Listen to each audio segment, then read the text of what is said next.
আপনারা শুনছেন পজিটিভ সময় ইউটিউব চ্যানেল। আজ আপনাদের জন্য থাকছে জনপ্রিয় বিখ্যাত গল্প আমি পদ্মজা উপন্যাসটির বাংলা অডিও বুক। লিখেছেন ইলমা বেহরোজ। এই উপন্যাসটি একটু বড় হওয়ায় আমরা বেশ কয়েকটি পর্বে আপলোড করব। আপনারা ধৈর্য সহকারে সম্পূর্ণ উপন্যাসটি শুনবেন আশা করছি। এই উপন্যাসটি কোটি কোটি মানুষকে কাঁদিয়েছে। আপনি যদি উপন্যাসটির সম্পূর্ণ পার্টগুলো শুনতে পারেন তাহলে আপনার জীবন পরিবর্তন হতে বাধ্য। তাহলে চলুন শুরু করা যাক। আজকের বিশেষ নিবেদন আমি পদ্মজা, লিখেছেন ইলমা বেহরোজ। আজ 1 থেকে 10 পর্ব পর্যন্ত আপলোড করা হলো। আগামী পর্বগুলো ধারাবাহিকভাবে আপলোড করা হবে। আমরা সবসময় লাইফ চেঞ্জিং অডিও বুক নিয়ে কাজ করে চলেছি। আপনি যদি লাইফ চেঞ্জিং সম্পূর্ণ অডিও বুকগুলো পেতে চান তাহলে অবশ্যই লাইক, কমেন্ট এবং সাবস্ক্রাইব করে আমাদের পাশে থাকতে পারেন। ধন্যবাদ। আমি পদ্মজা। ফাহিমা ক্লান্ত হয়ে ধপ করে ফ্লোরে বসে পড়ল। হাত থেকে লাঠি পড়ে গিয়ে মৃদু আওয়াজ তুলল। তার শরীরে ঘেমে একেবারে একাকার। কপালের বিন্দু বিন্দু ঘাম হাতের তালু দিয়ে মুছে বার কয়েক জোরে জোরে নিঃশ্বাস ফেলল। এরপর চোখ তুলে সামনে তাকালো। রিমান্ডে কোনো পুরুষই টিকে থাকতে পারে না। সেখানে একটি মেয়ে আজ 4 দিন ধরে রিমান্ডে। তার সামনে চেয়ারে বাঁধা অবস্থায় ঝিমুচ্ছে। 4 দিনও একবারও মুখ দিয়ে টু শব্দটি করেনি। শারীরিক মানসিক কত নির্যাতন করা হয়েছে, তবুও ব্যথায় আর্তনাদ অবধি করেনি। মনে হচ্ছে একটা পাথরকে পেটানো হচ্ছে, যে পাথরের রক্ত ঝরে কিন্তু জবান খোলে না। তখন সেখানে আগমন ঘটে ইন্সপেক্টর তুষারের। তুষারকে দেখে ফাহিমা কাতর স্বরে বলল, সম্ভব না, আর কিছুতেই কথা বলছে না। তুষার অভিজ্ঞ চোখে মেয়েটিকে 2 সেকেন্ড দেখল। এরপর গভীর কণ্ঠে ফাহিমাকে বলল, আপনি যান। ফাহিমা এলোমেলো পা ফেলে চলে যায়। তুষার একটা চেয়ার নিয়ে মেয়েটির সামনে এসে বসে। বেশ কিছুক্ষণ চুপ থেকে বলে, আপনার সাথে আজ আমার প্রথম দেখা। মেয়েটি কিছুই বলে না, তাকায়ও না। তুষার মেয়েটির দিকে শুকনো দৃষ্টি মেলে তাকালো, বলল, মা বাবাকে মনে পড়ে? মেয়েটি চোখ তুলে তাকায়। ঘোলাটে চোখ, কাটা ঠোঁট থেকে রক্ত ঝরছে। চোখের চারপাশ গাঢ় কালো, চোখ দুটো লাল। মুখের এমন রং রিমান্ডে আসা সব আসামিরই হয়। তুষার মুখের প্রকাশভঙ্গি আগের অবস্থানে রেখেই আবারও প্রশ্ন করল, মা বাবাকে মনে পড়ে? মেয়েটি মাথা নাড়ায়। মনে পড়ে তার। মেয়েটি অসহায় দৃষ্টি মেলে তাকায়। তুষার মেয়েটির হাতের বাঁধন খুলে দিয়ে নির্বিকার ভঙ্গিতে প্রশ্ন ছুড়ল, নাম কি? যদিও তুষার মেয়েটির নাম সহ পুরো ডিটেলস জানে, তবুও জিজ্ঞেস করলো। তার মনে হচ্ছে মেয়েটি কথা বলবে। সত্যিই তাই হলো। মেয়েটি ভারাক্রান্ত কণ্ঠে নিজের নাম উচ্চারণ করলো, পদ্ম। আমি পদ্মজা। পদ্মজা হেলে পড়ে তুষারের উপর। তুষার দ্রুত ধরে ফেলল। উঁচু কণ্ঠে ফাহিমাকে ডাকলো, মিস ফাহিমা, দ্রুত এদিকে আসুন। ফাহিমা সহ আরো 2 জন দ্রুত পায়ে সেদিকে ছুটে আসলো। 1989 সাল। সকাল সকাল রশিদ ঘটকের আগমনে হেমলতা ভীষণ বিরক্ত হয়। তিনি বারবার পই পই করে বলেছেন, পদ্মর বিয়ে আমি এখনই দেব না, পদ্মকে অনেক পড়াবো। তবু রশিদ উদ্দিন প্রতি সপ্তাহে এক এক পাত্রের খোঁজ নিয়ে আসবেন। মেয়ের বয়স আর কতই বা হলো, মাত্র 16। শামসুল আলমের মেয়ের বিয়ে হয়েছে 24 বছর বয়সে। পদ্মর বিয়েও তখনই হবে, পদ্মর পছন্দ মতো। হেমলতা রশিদকে দেখেও না দেখার ভান করে। রশিদ একদলা থুথু ফেলে উঠানে। এরপর হেমলতার উদ্দেশ্যে বলে, বুঝছো পদ্মর মা, এইবার যে পাত্র আনছি এক্কেরে খাঁটি হীরা। হেমলতা বিরক্ত ভরা কণ্ঠে জবাব দিল, আমি আমার মেয়ের জন্য পাত্র চাইনি, তবুও বারবার কেন আসেন আপনি? যুবতী মাইয়া ঘরে রাখুন ভালা না, মেয়েটা তো আমার, আমাকেই বুঝতে দেন না। হেমলতার কণ্ঠে বিরক্তি ঝরে পড়ছে। রশিদ অনেক চেষ্টা করেও সুবিধা করতে পারলেন না। ব্যর্থ থমথমে মুখ নিয়ে সড়কে পা রাখেন। প্রতিদিনই কোনো না কোনো পাত্রপক্ষ এসে হাতে টাকা গুজে দিয়ে বলবে, মোর্শেদের বড় সেরিডারে চাই। রশিদ নিজে নিজে বিড়বিড় করে আওড়ায়, গ্যারামে কি আর সেরি নাই? একটা সেরিরেই কেন সবার চোখে পড়তে হইব? চাইলেই কি সব পাওন যায় নাকি? হ্যাঁ? পূর্ণা স্কুল জামা পরে পদ্মজাকে ডাকলো, আপা, এই আপা, স্কুলে যাবি না? আপারে। পদ্মজা পিটপিট করে চোখ খুলে কোনো মতে বলল, না। পরপরই চোখ বুজে ঘুমে তলিয়ে গেল। পূর্ণা নিরাশ হয়ে মায়ের রুমে আসলো। আম্মা, আপাকে স্কুলে যাইব না? হেমলতা বিছানা ঝাড়া রেখে পূর্ণার দিকে কড়া চোখে তাকায়। রাগী স্বরে বললেন, যাইব কি? যাবে বলবি। পূর্ণা মাথা নত করে ফেলে। হেমলতার কড়া আদেশ, মেয়েদের পড়াশোনা করাচ্ছি অশুদ্ধ ভাষায় কথা বলার জন্য নয়, শুদ্ধ ভাষায় কথা বলতে হবে। পূর্ণাকে মাথা নত করতে দেখে হেমলতা তৃপ্তি পায়। তার মেয়েগুলো মান্যতা চেনে খুব করে, খুবই অনুগত। তিনি বিছানা ঝাড়তে ঝাড়তে বললেন, পদ্মর শরীর ভালো না, সারা রাত পেটে ব্যথায় কাঁদছে, থাকুক, ঘুমাক। পূর্ণার কিশোরী মন বুঝে যায় পদ্মজা কিসের ব্যথায় কেঁদেছে। সে রাতে নানাবাড়ি ছিল বলে জানত না, ভোরেই চলে এসেছে। নানাবাড়ি হেঁটে যেতে 5 মিনিট লাগে। পূর্ণাকে চুপচাপ দাঁড়িয়ে থাকতে দেখে হেমলতা বললেন, তুই যা, মাথা নিচু করে যাবি, মাথা নিচু করে আসবি। আচ্ছা মা। পূর্ণা রুমে এসে আয়নার সামনে দাঁড়ায়, নিজেকে খুঁটিয়ে খুঁটিয়ে দেখে। এরপর গত মাসে মেলা থেকে আনা লাল লিপস্টিক গাঢ় করে ঠোঁটে মাখে। 14 বছরের পূর্ণার ইদানিং খুব সাজতে ইচ্ছে করে। হেমলতা সেজে গুজে স্কুলে যাওয়া পছন্দ করেন না বলে পূর্ণা আগে লিপস্টিক মাখেনি।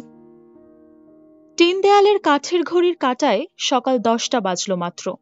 এখনো পদ্মজা ওঠে না। হেমলতা মেয়েদের রুমে ঢোকে। পদ্মজা দুহাত ভাঁজ করে ঘুমাচ্ছে।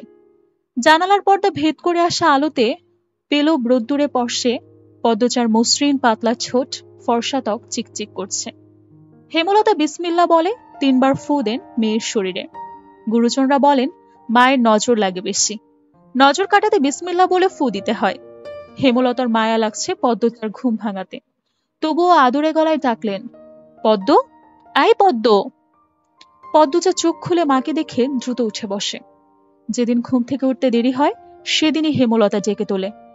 পদ্মজা অপরাধী কণ্ঠে প্রশ্ন করে, বেশি দেরি হয়ে গেছে আম্মা? সমস্যা নাই, মুখ ধুয়ে খেতে আয়।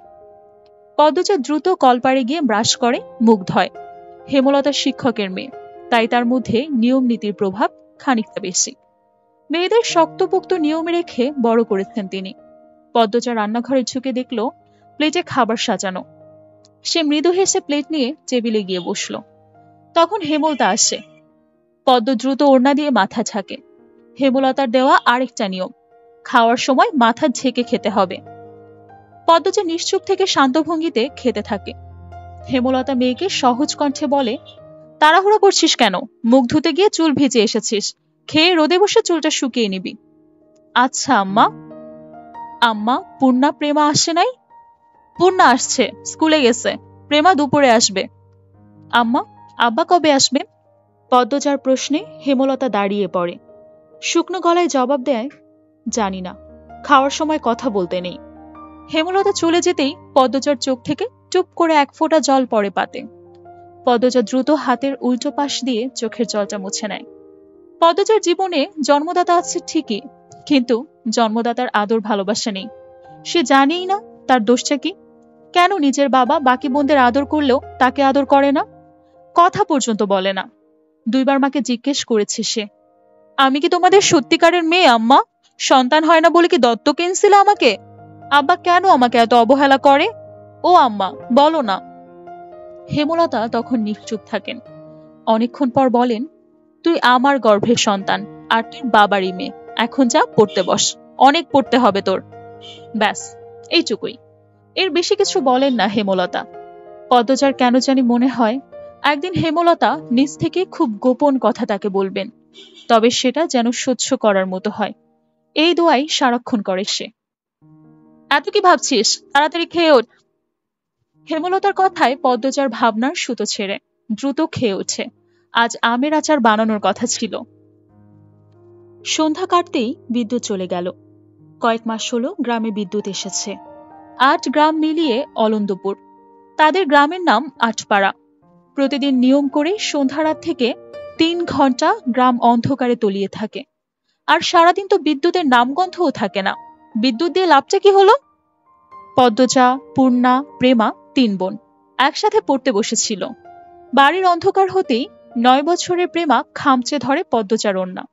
পদ্মজা মৃদু স্বরে ডাকলো, আম্মা, আম্মা, আয় টর্চ নিয়ে যা।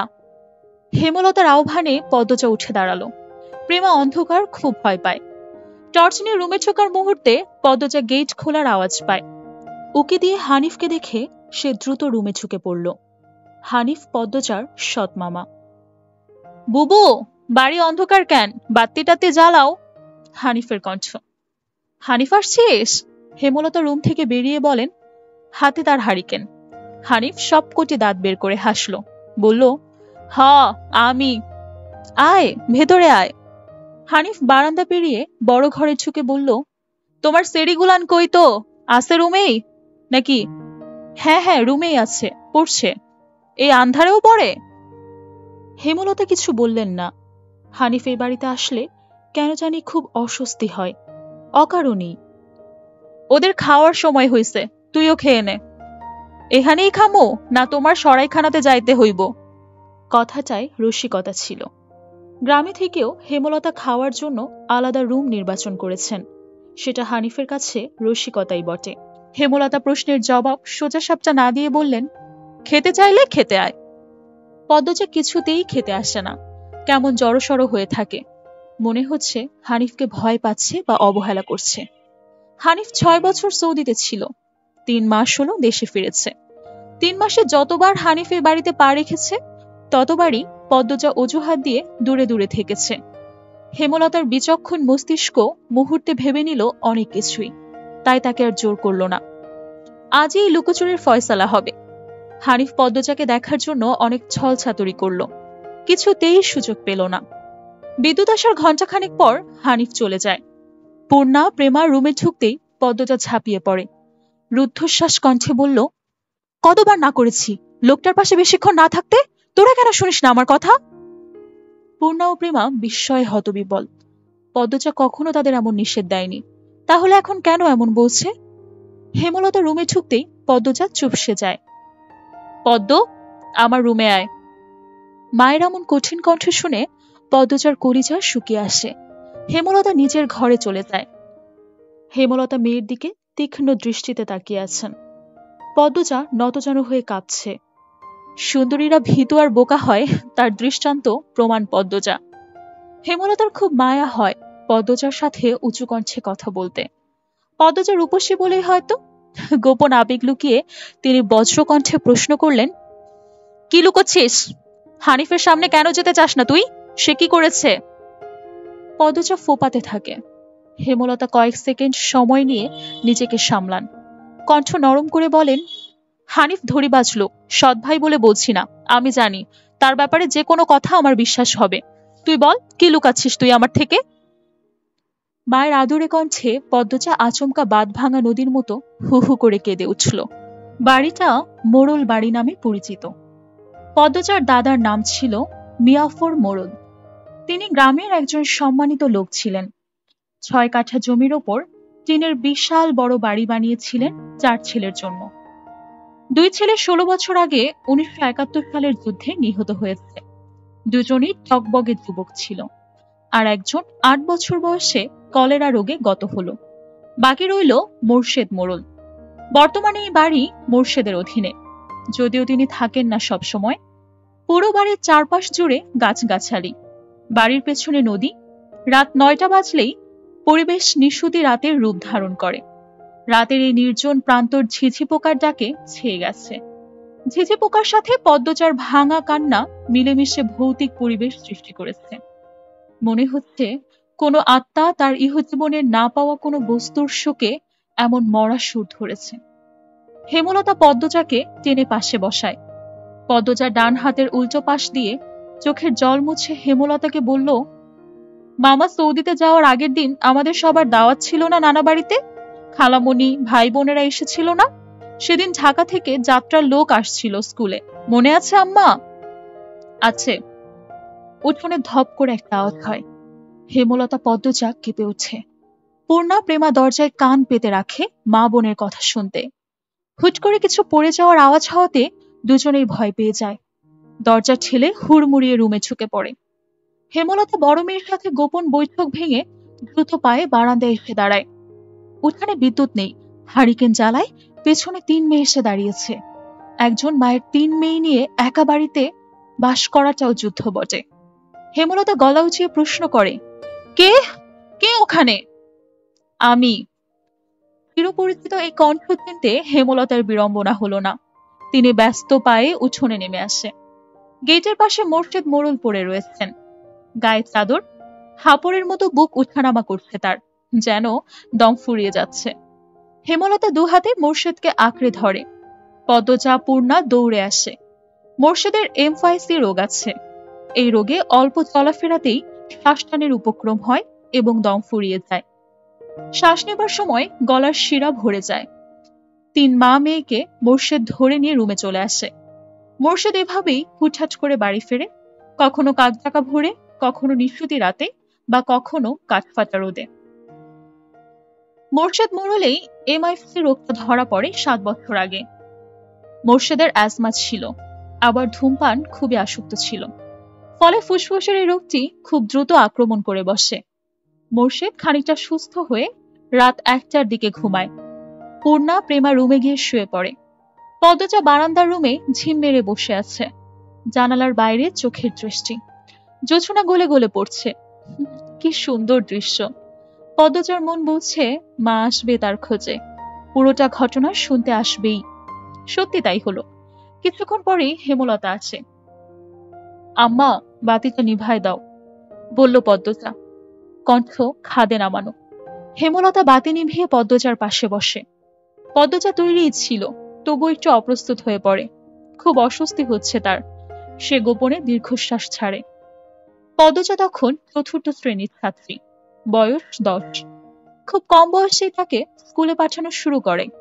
সেদিন নানা বাড়িতে সবার দাওয়াত ছিল। হানিফ চলে যাবে সৌদিতে, তাই এত আয়োজন। পরিবারের মিলন আসর বসে। স্কুল মাঠেও সেদিন নাচ গান অনুষ্ঠিত হয়। বাড়ির সবাই সেখানেই চলে যায়। বাড়িতে থাকে শুধু পদ্মজা, পদ্মজার বৃদ্ধ নানা আর হানিফ। পদ্মজা ঘুমিয়েছিল, তাই বাকিদের সাথে যায়নি। যখন ঘুম ভাঙে, আবিষ্কার করে বাড়িতে কেউ নেই। মোর্শেদ হঠাৎ করে অসুস্থ হওয়াতে হেমলতা বাপের বাড়িতে উপস্থিত ছিল না। পদ্ম নাকি? পদ্মজা বাড়ি থেকে বের হওয়ার উপক্রম হতেই কানে আসে হানিফের ডাক। পদ্মজা মিষ্টি করে হেসে মাথা নাড়ায়। হানিফের লোলুপ দৃষ্টি তখন পদ্মজার সারা শরীর ঘুরে বেড়াচ্ছে। এইটুকু মেয়ের ফর্সা চামড়া বিকৃত মস্তিষ্কের হানিফকে যেন বড্ড টানে। আয় তো, আমার ঘরে আয়। সহজ সরল শিশুসুলভ পদ্মজা মামার ডাকে সাড়া দেয়। সে শুনেছে মামা ভাগ্নে যেখানে, আপদ নেই সেখানে। অথচ সেদিন সেই মামাকেই ঘোর বিপদ হিসেবে জানল সে। পদ্মজা রুমে ঢুকতেই হানিফ দরজা লাগিয়ে দেয়। পদ্মজার মন কেমন করে ওঠে হানিফের অদ্ভুত চাহনি আর দরজা লাগানো দেখে। হানিফ কুৎসিত অঙ্গভঙ্গি প্রদর্শন করতে থাকে। পদ্মজার দেখতে খুব খারাপ লাগে, ভয় করে। এদিকে আয়, তোর লগে একটু গল্প করি। হানিফ বিছানায় বসে পদ্মজাকে কাছে ডাকে। পদ্মজা কাছে যেতে সংকোচ বোধ করে। হানিফ পদ্মজার ডান হাত ধরে টেনে কোলে বসায়। তুই জানোস তুই যে সবার থাইকা বেশি সুন্দর? হানিফের প্রশ্ন পদ্মজার কানে ঢোকে না। সে মোচড়াতে থাকে হানিফের কোল থেকে নামার জন্য। আপত্তিকর স্পর্শগুলো পদ্মজার খুব খারাপ লাগছে। কাঁদতে ইচ্ছে হচ্ছে। মোচড়াস কেন সেমরি? শান্তি মতো বইয়া থাক, মামা মেলা থেকে সাজনের জিনিস কেইনা দিব। হানিফ শক্ত করে 2 হাত ধরে রেখেছে পদ্মজাকে। পদ্মজা কিছুতেই নামতে পারছে না। মামা, আমি চলে যাব। কাদো কাদো হয়ে বলে পদ্মজা। কই যাবি? মামার ধারে থাক, বলে হানিফ। হানিফের শক্তপোক্ত হাতের স্পর্শগুলো শুধু অস্বস্তি দিচ্ছে না, স্পর্শকাতর জায়গাগুলো ব্যথায় বিষিয়ে দিচ্ছে। পদ্মজা কেঁদে ওঠে, ভেজা কণ্ঠে বলে, বাড়ি যাব আমি, ব্যথা পাচ্ছি মামা। হানিফ হাতের বাঁধন নরম করে আদুরে গলায় বলল, আইসা, আর ব্যথা দিতাম না, কান্দিস না। পদ্মজা চট করে কোল থেকে নেমে পড়ে। হানিফকে তার আজরাইল মনে হচ্ছে। মায়ের কাছে সে আজরাইলের অনেক গল্প শুনেছে। আজরাইল যখন জান নিতে আসবে তখন শরীরে খুব কষ্ট হবে। এই মুহূর্তে যেন ঠিক তেমনই অনুভূতি হলো। তাহলে তার হানিফ মামাই আজরাইল? পদ্মজা দরজা খুলতে পারে না, তাই হানিফকে ভীত কণ্ঠে অনুরোধ করে, মামা, দরজাটা খুলে দাও। কেন, আমি তোরে যাইতে কইছি? হানিফের কর্কশ কণ্ঠের ধমকে পদ্মজা ভয়ে কেঁপে উঠছে। তার চোখ বেয়ে জল পড়তে থাকে। হানিফ পদ্মজাকে জোর করে কোলে তুলে নেয়। পদ্মজা কাঁদছে, তার খুব ভয় লাগছে, বারবার বলছে, মামা আমি বাড়িতে যাব। হানিফের তাতে বিন্দু মাত্র ভ্রুক্ষেপ নেই, বাড়িতে কেউ নেই, বৃদ্ধ সৎ বাবা কানে শোনে না। পদ্মজা হানিফকে কিল ঘুষি দিতে থাকে, সেই সাথে জোরে জোরে কান্না শুরু করে। এভাবে কাঁদলে পাশের বাড়ির যে কেউ চলে আসবে। হানিফের রক্ত টকবক করছে উত্তেজনায়। সে দ্রুত ওড়না দিয়ে পদ্মজার মুখ হাত পা বেঁধে ফেলে। পদ্মজার দু চোখের পানি হানিফের চোখে লাগেনি। হানিফ ভীষণ আনন্দ পাচ্ছে, পৈশাচিক আনন্দ পাচ্ছে। সে সিগারেট জ্বালায়, খুব আনন্দ হলে তার সিগারেট টানতে ইচ্ছে হয়। সিগারেট টানতে গিয়ে মাথায় আসে নৃশংস ইচ্ছা। নাক মুখ দিয়ে ধোয়া উড়িয়ে সিগারেট 2 আঙুলের মাঝে রেখে পদ্মজার বাম পায়ের তালুতে চাপ দিয়ে ধরে রাখে। পদ্মজা হাউমাউ করে কেঁদে ওঠে। হেমলতা দুঃশক্ত করে মেয়েকে বুকের সাথে জড়িয়ে ধরে। পদ্মজা কাঁদতে কাঁদতে বলে, আম্মা তখন আমার খুব কষ্ট হয়, আমার দমটা বেরিয়ে যাচ্ছে মনে হয়, আমি তোমাকে খুব ডাকছি আম্মা, তুমি আসো নাই। পদ্মজার কথাগুলো হেমলতার বুক রক্তাক্ত করে দেয়। এ যেন 1971 সালের পাকিস্তানিদের নৃশংসতা। নিজের চোখে তিনি দেখেছেন পাকিস্তানিদের নিষ্ঠুরতা। হানিফার তার দেখা অত্যাচারী পাকিস্তানিদের মধ্যে কোনো তফাৎ নেই। হেমলতা নির্বাক বা ক্রুদ্ধ, শুধু অনুভব হচ্ছে তার বুকে পড়ে আদরের পদ্মজা হাউমাউ করে কাঁদছে, সর্বাঙ্গ যেন কাঁপছে, হানিফকে ক্ষতবিক্ষত করে দিতে হাত নিষ্পিস করছে। সেদিন এটুকুর জন্য পদ্মজা ধর্ষণ হয়নি। বাড়িতে সবাই ফিরে আসে, পদ্মজা পোড়া স্থানের যন্ত্রণা সহ্য করতে না পেরে অচেতন হয়ে যায়। বাকিটুকু আর পদ্মজাকে বলতে হয়নি। হেমলতা জানে পদ্মজার গা কাঁপিয়ে জ্বর আসছে। 21 দিন বিছানায় ছিল।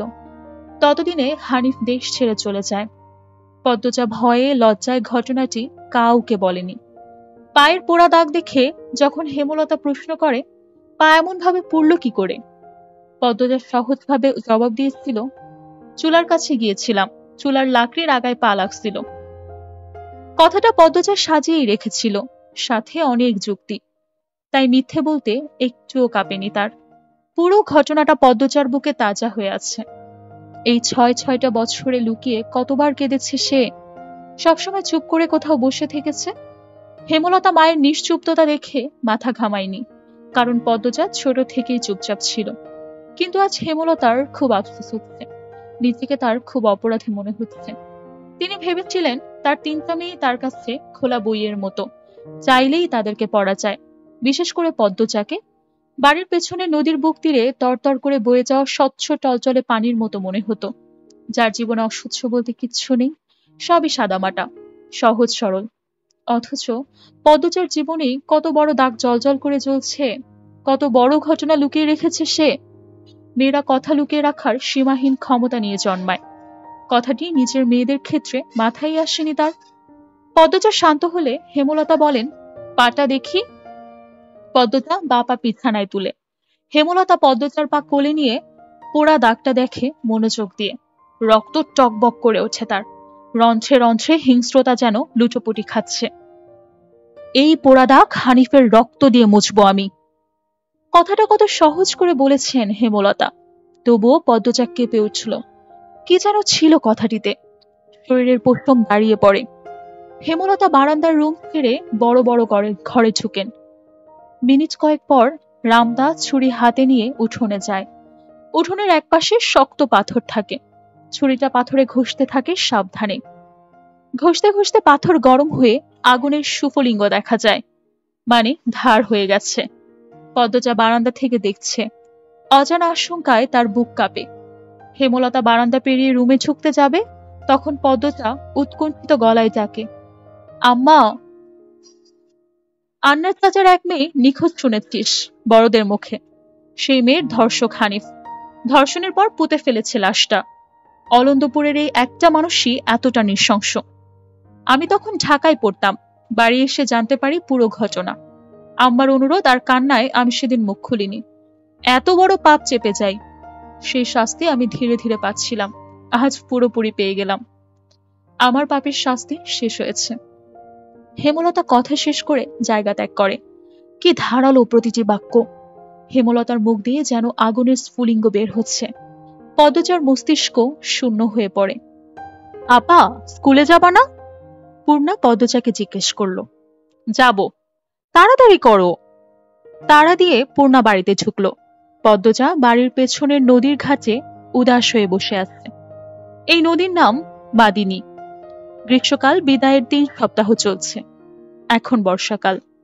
মাদিনী জলে কানায় কানায় ভরে উঠেছে। সে যেন স্রোতস্বিনী। ঘোলা জলের একটানা স্রোত বয়ে যায় সাগরের দিকে।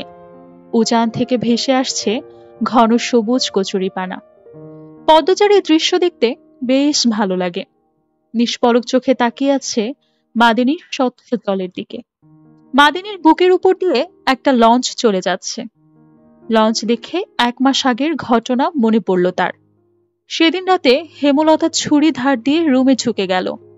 পদ্মজা কাপা পায়ে রুমে বিছানায় ঢুকে শুয়ে পড়ে।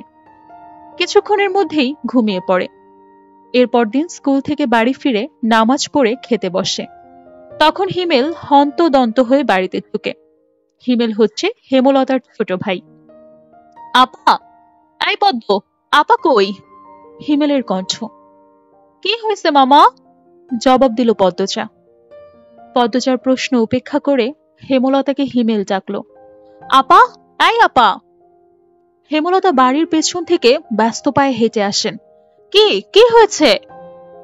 হিমেল হেমলতাকে দেখে হাউ মাউ করে কেঁদে উঠল। আপা, ভাইজান খুন হইছে। রাতে কে জানি মাইরা ফেলছে রে আপা। হিমেল কাঁদতে কাঁদতে হাঁটু ভেঙে বসে পড়ল। পদ্মজা তৎক্ষণাৎ সন্দিহান চোখে মায়ের দিকে তাকালো। হেমলতাকে দেখে মনে হলো তিনি চমকেছেন। অথচ চমকানোর কথা ছিল না। নাকি হিমেলের সামনে অভিনয় করলেন?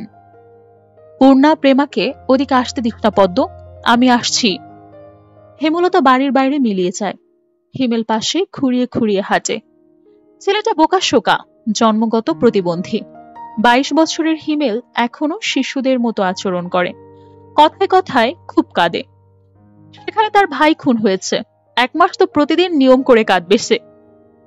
পদ্মজা রাতেই ভেবেছিল এমন ঘটনাটা ঘটতে পারে, তবুও এখন ভয় পাচ্ছে খুব। পুলিশ কি এসেছে? মাকে কি ধরে নিয়ে যাবে? ভাবতে গিয়ে পদ্মজার বুক ধক করে ওঠে। গ্রামের কাছেই শহর, থানা। পুলিশ নিশ্চয়ই চলে এসেছে। পদ্ম ধপ করে মাটিতে বসে পড়ে। সে খুব ঘামছে। নাক মুখ গলা ঘেমে একাকার হয়ে যাচ্ছে। পূর্ণা খুনের কথা শুনেই খুব ভয় পেয়েছে। তার মনে হচ্ছে সেও হয়তো খুন হবে। খুব বেশি ভীতু পূর্ণা। পদ্মজার শরীর কাঁপতে থাকে। চোখে ভাসছে হেমলতাকে পুলিশ শিকল দিয়ে বেঁধে টেনে নিয়ে যাচ্ছে। তার খুব কান্না পাচ্ছে। আর সময় নষ্ট না করে তড়িঘড়ি করে উঠে দাঁড়ায় সে। মাথায় ওড়নার আঁচল টেনে নিয়ে পূর্ণার উদ্দেশ্যে বলল, প্রেমারে দেখে রাখিস বোন। বাড়ি ভর্তি মানুষ, আরো মানুষ আসছে। হেমলতা মানুষজনকে ঠেলে হানিফের লাশের সামনে গিয়ে দাঁড়ালো। তখন ফর্সা রঙের 2 জন মহিলা ঝাঁপিয়ে পড়ে তার উপর। আকস্মিক আক্রমণে হেমলতা অপ্রস্তুত হয়ে ওঠে। খেয়াল করে দেখে 2 জন মহিলা তার মা আর বোন। তারা হাউ মাউ করে কাঁদছে। কিন্তু হেমলতার তো কান্না পাচ্ছে না। ব্যাপারটা লোকচক্ষু ঠেকছে না। একটু কি কান্নার অভিনয় করা উচিত হবে? হানিফের মৃতদেহ দেখে মনে হচ্ছে কেউ ইচ্ছে মতো কুপিয়েছে। হেমলতার তা দেখে খুব শান্তি লাগছে। এমন শান্তি অনেক দিন পাওয়া হয়নি। পদ্মজা তখন সেখানে উপস্থিত হয়। হেমলতার নজরে পড়ে। ভীতু চোখে মায়ের চোখের দিকে তাকায় পদ্মজা। হেমলতা ভ্রু কুঞ্চিত করে আবারও স্বাভাবিক করে ফেলে।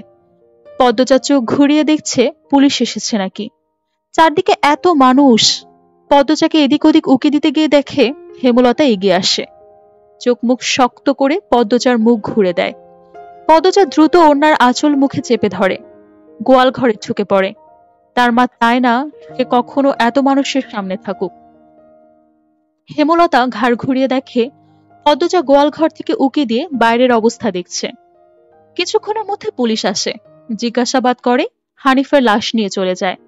লোকমুখে শোনা যায় হানিফ খুন হয়েছে শেষ রাতে। এরপর নদীতে ফেলে দেওয়া হয়। লঞ্চ ঘাটে লাশ ভাসে। হেমলতাকে পুলিশ নিয়ে যায়নি বলে পদ্মজা স্বস্তির নিঃশ্বাস নেয়। মানুষের ভিড়ও কমে গেছে। হেমলতার মা কাঁদতে কাঁদতে ক্লান্ত হয়ে উঠোনের এক কোণে বসে আছে। পদ্মজা গুটি পায়ে গোয়াল ঘর থেকে বেরিয়ে আসে। হেমলতা পদ্মজার দিকে তাকিয়ে মৃদু হাসে। সেই হাসি দেখে হেমলতার মা মঞ্জুরা। তিনি কিছু একটা ভেবে নেয়। হেমলতার কাছে এসে কিরমির করে বলে, তুই তুই খুন করছস? তোমার কেন এমন মনে হচ্ছে মা? হেমলতার কণ্ঠ খুব স্বাভাবিক, অথচ পদ্মজা এই প্রশ্ন শুনে ভয় পেয়েছে খুব। যদি নানু পুলিশকে বলে দেয়, পুলিশ তো তার মাকে নিয়ে চলে যাবে। কাইল রাইতে তুই আইসিডি হানিফের ঘরে, আমি দেখি নাই? রাগে কাঁপছেন মঞ্জুরা। আসছি। হেমলতার নির্বিকার স্বীকারোক্তি। কেন মারলি আমার স্যারারে? কি ক্ষতি করছে? আসছি বলে আমি খুন করেছি? এত রাইতে তুই তার কাছে আর কি দরকারে আইবি? আমি তাকে মারতেই বা যাবো কেন? মঞ্জুরা আহত দৃষ্টিতে তাকিয়ে আছেন হেমলতার দিকে। হেমলতার চোখ মুখ একদম শক্ত। নিস্তব্ধতা কাটিয়ে মঞ্জুরা চেঁচিয়ে উঠলেন, পুলিশের কাছে যাবো আমি। পদ্মজা কেঁদে উঠল। অস্পষ্ট কণ্ঠে বলে, নানু এমন করো না। হেমলতা নিচু স্বরে কঠিন করে বলে, আমার মেয়েদের থেকে আমাকে দূরে সরানোর চেষ্টা করো না আম্মা, ফল খুব খারাপ হবে। পদ্মজার মনে হলো মঞ্জুরা ভয় পেয়েছে। মঞ্জুরা সবসময় হেমলতাকে কেমন যেন ভয় পায়। তিনি চুপসে যান, শুধু ঘৃণা ভরা দৃষ্টি নিয়ে হেমলতার দিকে তাকিয়ে থাকে। পদ্মজা বুঝে উঠতে পারে না তার নানু কেন এত ভয় পায় মাকে। মায়ের অতীতে কি হয়েছে? কেন তিনি এমন কাঠখোট্টা? ছেলের খুনিকে কেন মা ছেড়ে দেয়? নানু কেন ছাড়লেন? মেয়ে বলে, নাকি অন্য কারণ? এটার কোনো উত্তর পদ্মজার কাছে নেই। এসব ভাবলে উল্টো তার মাথা ব্যথা করে। অন্য ৮-১০টা পরিবারের মতো কেন না তারা? নাকি গোপনের সব পরিবারে এমন জটিলতা আছে? প্রশ্ন তো হাজারটা, কিন্তু উত্তর কোথায়? সেদিন রাতে খাওয়ার সময় হেমলতা নিম্ন স্বরে পদ্মজাকে বলে, পদ্ম। জি আম্মা। আমি হানিফকে খুন করিনি, কারা করেছে তাও জানি না। কথাটা শুনে পদ্মজা খুব চমকে যায়। তার মা মিথ্যা বলে না কখনো। তাহলে কারা খুন করলো? পদ্মজা প্রশ্ন করে, তাহলে শেষ রাতে মামার কাছে কেন গিয়েছিল আম্মা? হেমলতা জবাব দেয়নি, খাওয়া ছেড়ে উঠে যায়। পদ্মজার ভাবনার সুতো কাটলো কারো পায়ের আওয়াজ শুনে। ঘাড় ঘুরিয়ে মোর্শেদকে দেখে। মোর্শেদ পদ্মজাকে ঘাটে বসে থাকতে দেখে বিরক্তিতে কপাল কুচকায়। এই সেরি, যা এখান থেকে। পদ্মজার কান্না পায়, খুব খারাপ লাগে। নিঃশব্দে এক ফোঁটা জল গড়িয়ে পড়ে। তা আড়াল করে ব্যস্ত পায়ে বাড়ির ভেতরে চলে যায়। কয়েক মাস পর পদ্মজার ম্যাট্রিক পরীক্ষা। ৩ বোন বই নিয়ে সরকে উঠল। পদ্মজার কোমর অব্দি ওড়না দিয়ে ঢাকা। পূর্ণা এক নাগারে বক বক করে যাচ্ছে। স্কুলে যাওয়া অব্দি কথা বন্ধ হবে না। মাঝে মাঝে জোরে জোরে হাসছে। মেয়েটার হাসির রোগ আছে বোধহয়। একবার হাসি শুরু করলে আর থামে না। পদ্মজা বারবার বলছে, আম্মা রাস্তায় কথা বলতে আর হাসতে মানা করছে, চুপ কর। তারপরেও পূর্ণা হাসে। বাড়ির বাইরে এসে সে মুক্ত পাখির মতো আচরণ করে। তাকে দেখে মনে হয় যেন একটা পাখি খাঁচা থেকে মুক্ত হয়েছে। পদ্ম, ওই পদ্ম, খাড়া। পদ্মজা ক্ষেতের দিকে তাকায়। লাবণ্য ক্ষেতের আইল ভেঙে দৌড়ে আসছে। লাবণ্য আর পদ্মজা এক শ্রেণীতে পড়ে। লাবণ্য কাছে এসে হাঁপাতে থাকে। শান্ত হওয়ার পর 4 জন মিলে স্কুলের উদ্দেশ্যে হাঁটা শুরু করে। বাংলা পড়া শিখে আসছিস আজকে? পদ্মজা প্রশ্ন অগ্রাহ্য করে লাবণ্যকে বলে, আরে সেরি, বাড়িতে শুদ্ধ ভাষায় কথা কইলে বাইরেও কথা কইতে হবে নাকি? আমি আঞ্চলিক ভাষা পারি না। লাবণ্য অসন্তোষ প্রকাশ করে। সে অলন্দপুরের মাতব্বর বাড়ির মেয়ে। তাদের বাড়ি সবাই শিক্ষিত, তবুও তারা আঞ্চলিক ভাষায় কথা বলে, পরিবারের 2-3 জন সদস্য ছাড়া। আর পদ্মজার 14 গোষ্ঠী মূর্খ, 2-3 জন ছাড়া, তবুও এমন ভাব করে আঞ্চলিক ভাষা নাকি পারে না। সত্যি আমি পারি না। ছোট থেকে আম্মা শুদ্ধ ভাষা শিখাইছেন, উনিও বলেন, তাই শুদ্ধ ভাষায় কথা বলতেই আরাম পাই। পূর্ণা তো পারে, আমার চেষ্টা করতে ইচ্ছে হয় না রে। আইসা বাদ দে। শুন, কাল আমার বাড়িতে নায়ক নায়িকার আইব। পূর্ণা বিগলিত হয়ে প্রশ্ন করলো, কেন আসবে? কোন নায়ক? শুটিং করতে, ছবির শুটিং। পদ্মজা এসবে কোনো আগ্রহ পায় না। পূর্ণা খুব আগ্রহ বোধ করে। সপ্তাহে একদিন সুমিদের বাড়িতে সাদা কালো টিভিতে সে ছায়াছবি দেখতে যায়। তাই অভিনয় শিল্পীদের প্রতি তার আগ্রহ আকাশ ছোঁয়া। পূর্ণা গদগদ হয়ে প্রশ্ন ছুড়ল, কোন নায়ক নায়িকা? বল না লাবণ্য আপা। দাঁড়া, মনে করি। পূর্ণা কৌতূহল নিয়ে তাকিয়ে আছে। লাবণ্য চোখ বুঝে মনে করার চেষ্টা করে। এরপর মনে হতেই বলে, লিখসা আর চিত্রা দেবী। তুমি আমার ছবির নায়ক নায়িকা? হ। স্কুলে যাওয়ার পুরোটা পথ লাবণ্য আর পূর্ণা ছায়াছবি নিয়ে আলোচনা করলো। মূল বক্তব্যে ছিল লিখন শাহ। দিনটাকে পদ্মজার অলক্ষণে মনে হয়। সকালে উঠে দেখে লাল মুরগিটার একটা বাচ্চা নেই। নিশ্চয়ই শিয়ালের কারবার। রাতে মুরগি খোপের দরজা লাগানো হয়নি, আর এখন আবিষ্কার করলো দেয়াল ঘড়িটার কাঁটা ঘুরছে না। ঘড়িটা রাজধানী থেকে হানি খালামণি দিয়েছিলেন। গ্রামে খুব কম লোকই হাতে ঘড়ি পরে। দেয়াল ঘড়ি হাতে গোনা 2-3 জনের বাড়িতে আছে। পদ্মজা সূর্যের দিকে তাকিয়ে সময়ের আন্দাজ করার চেষ্টা করলো। পূর্ণা প্রেমা দুপুরে গিয়েই ঘুম দিয়েছে। পদ্মজা মায়ের রুমে উকি দেয়। হেমলতা মনোযোগ দিয়ে সেলাই মেশিনে কাপড় সেলাই করছে।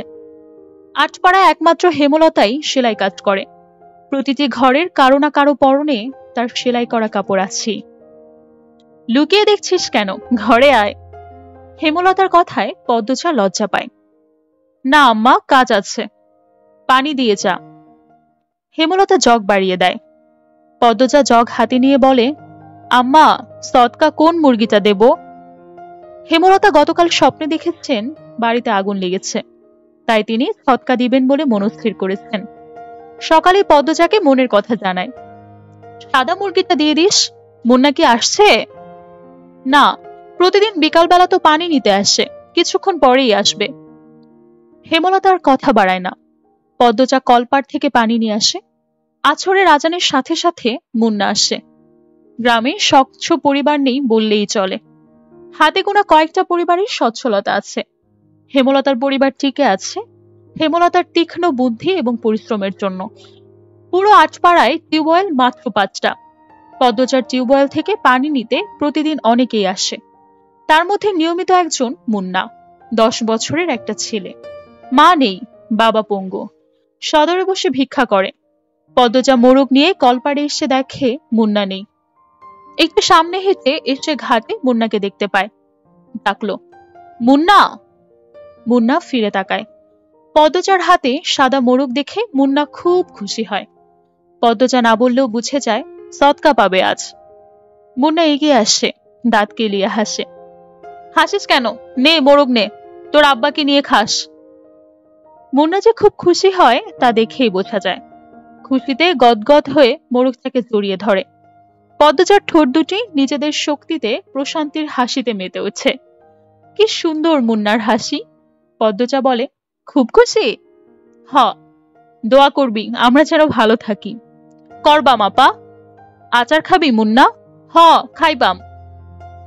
পদ্মজা আবারও হাসছে। মুন্না পেটু। খাওয়ার কথা শুনলেই চোখ চকচক করে উঠছে তার। পদ্মজা আচার নিয়ে আসে। মুন্নার সাথে বসে আরাম করে খায়।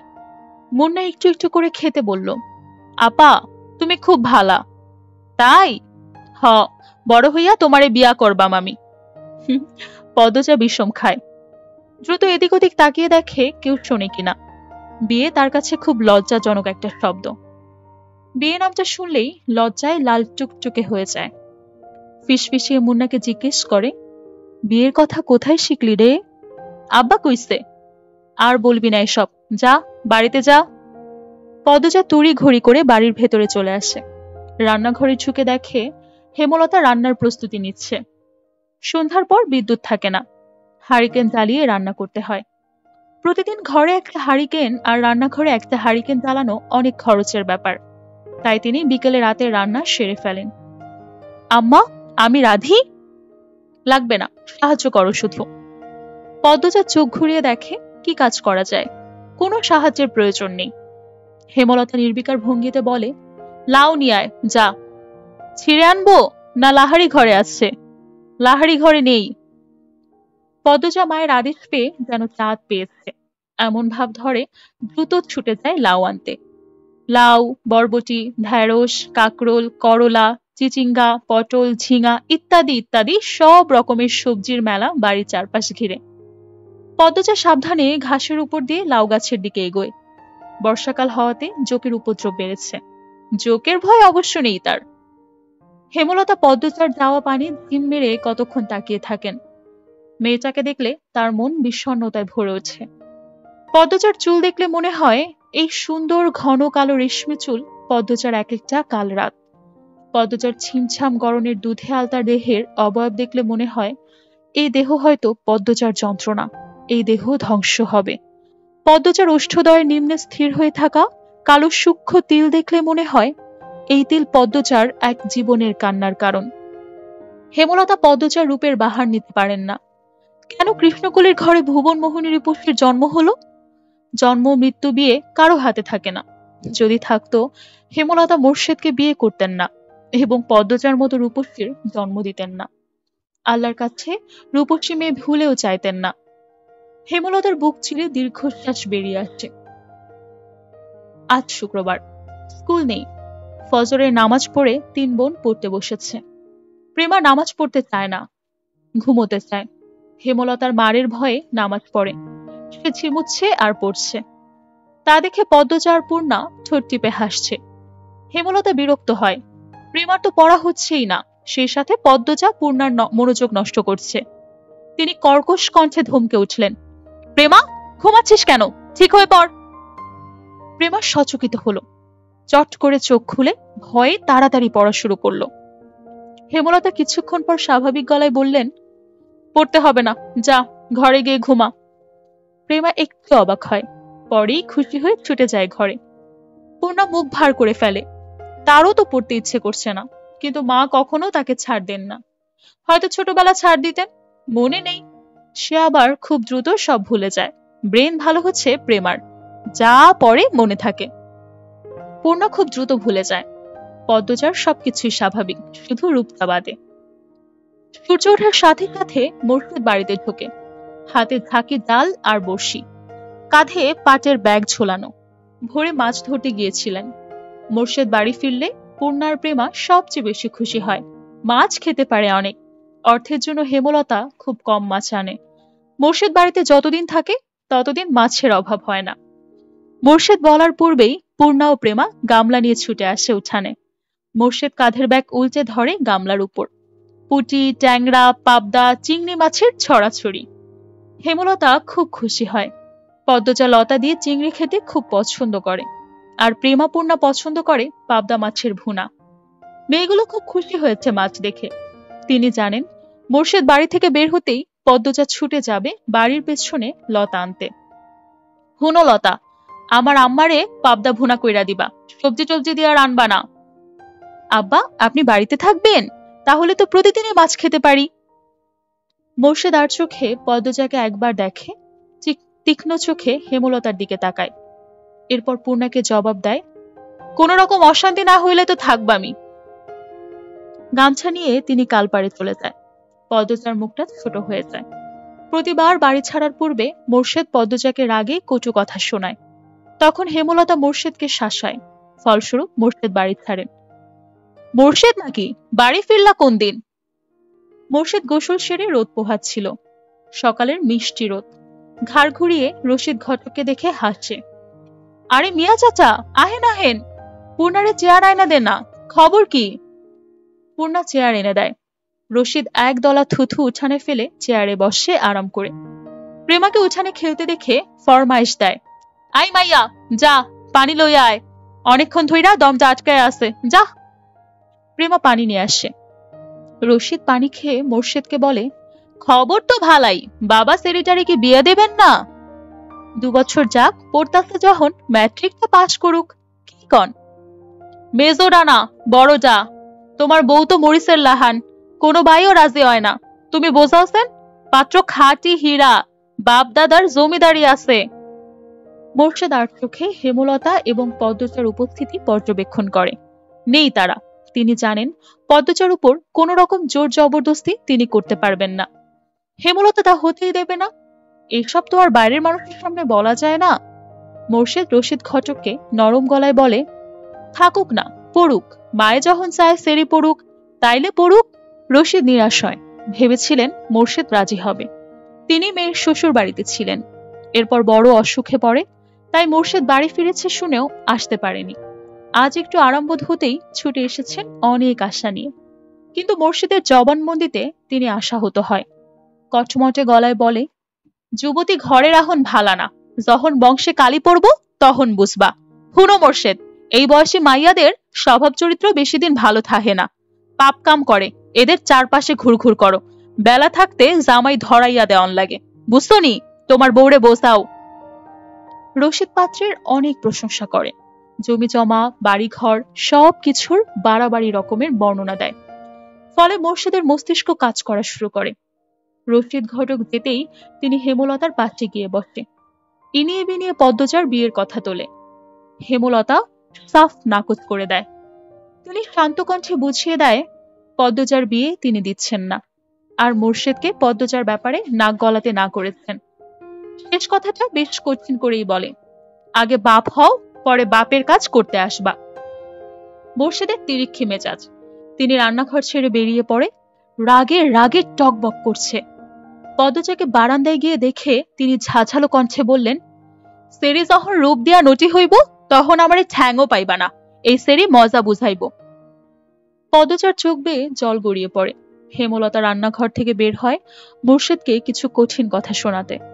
পদ্মজা তখন দৌড়ে আসে, হেমলতার হাত ধরে রান্নাঘরের ভেতরে নিয়ে যায়।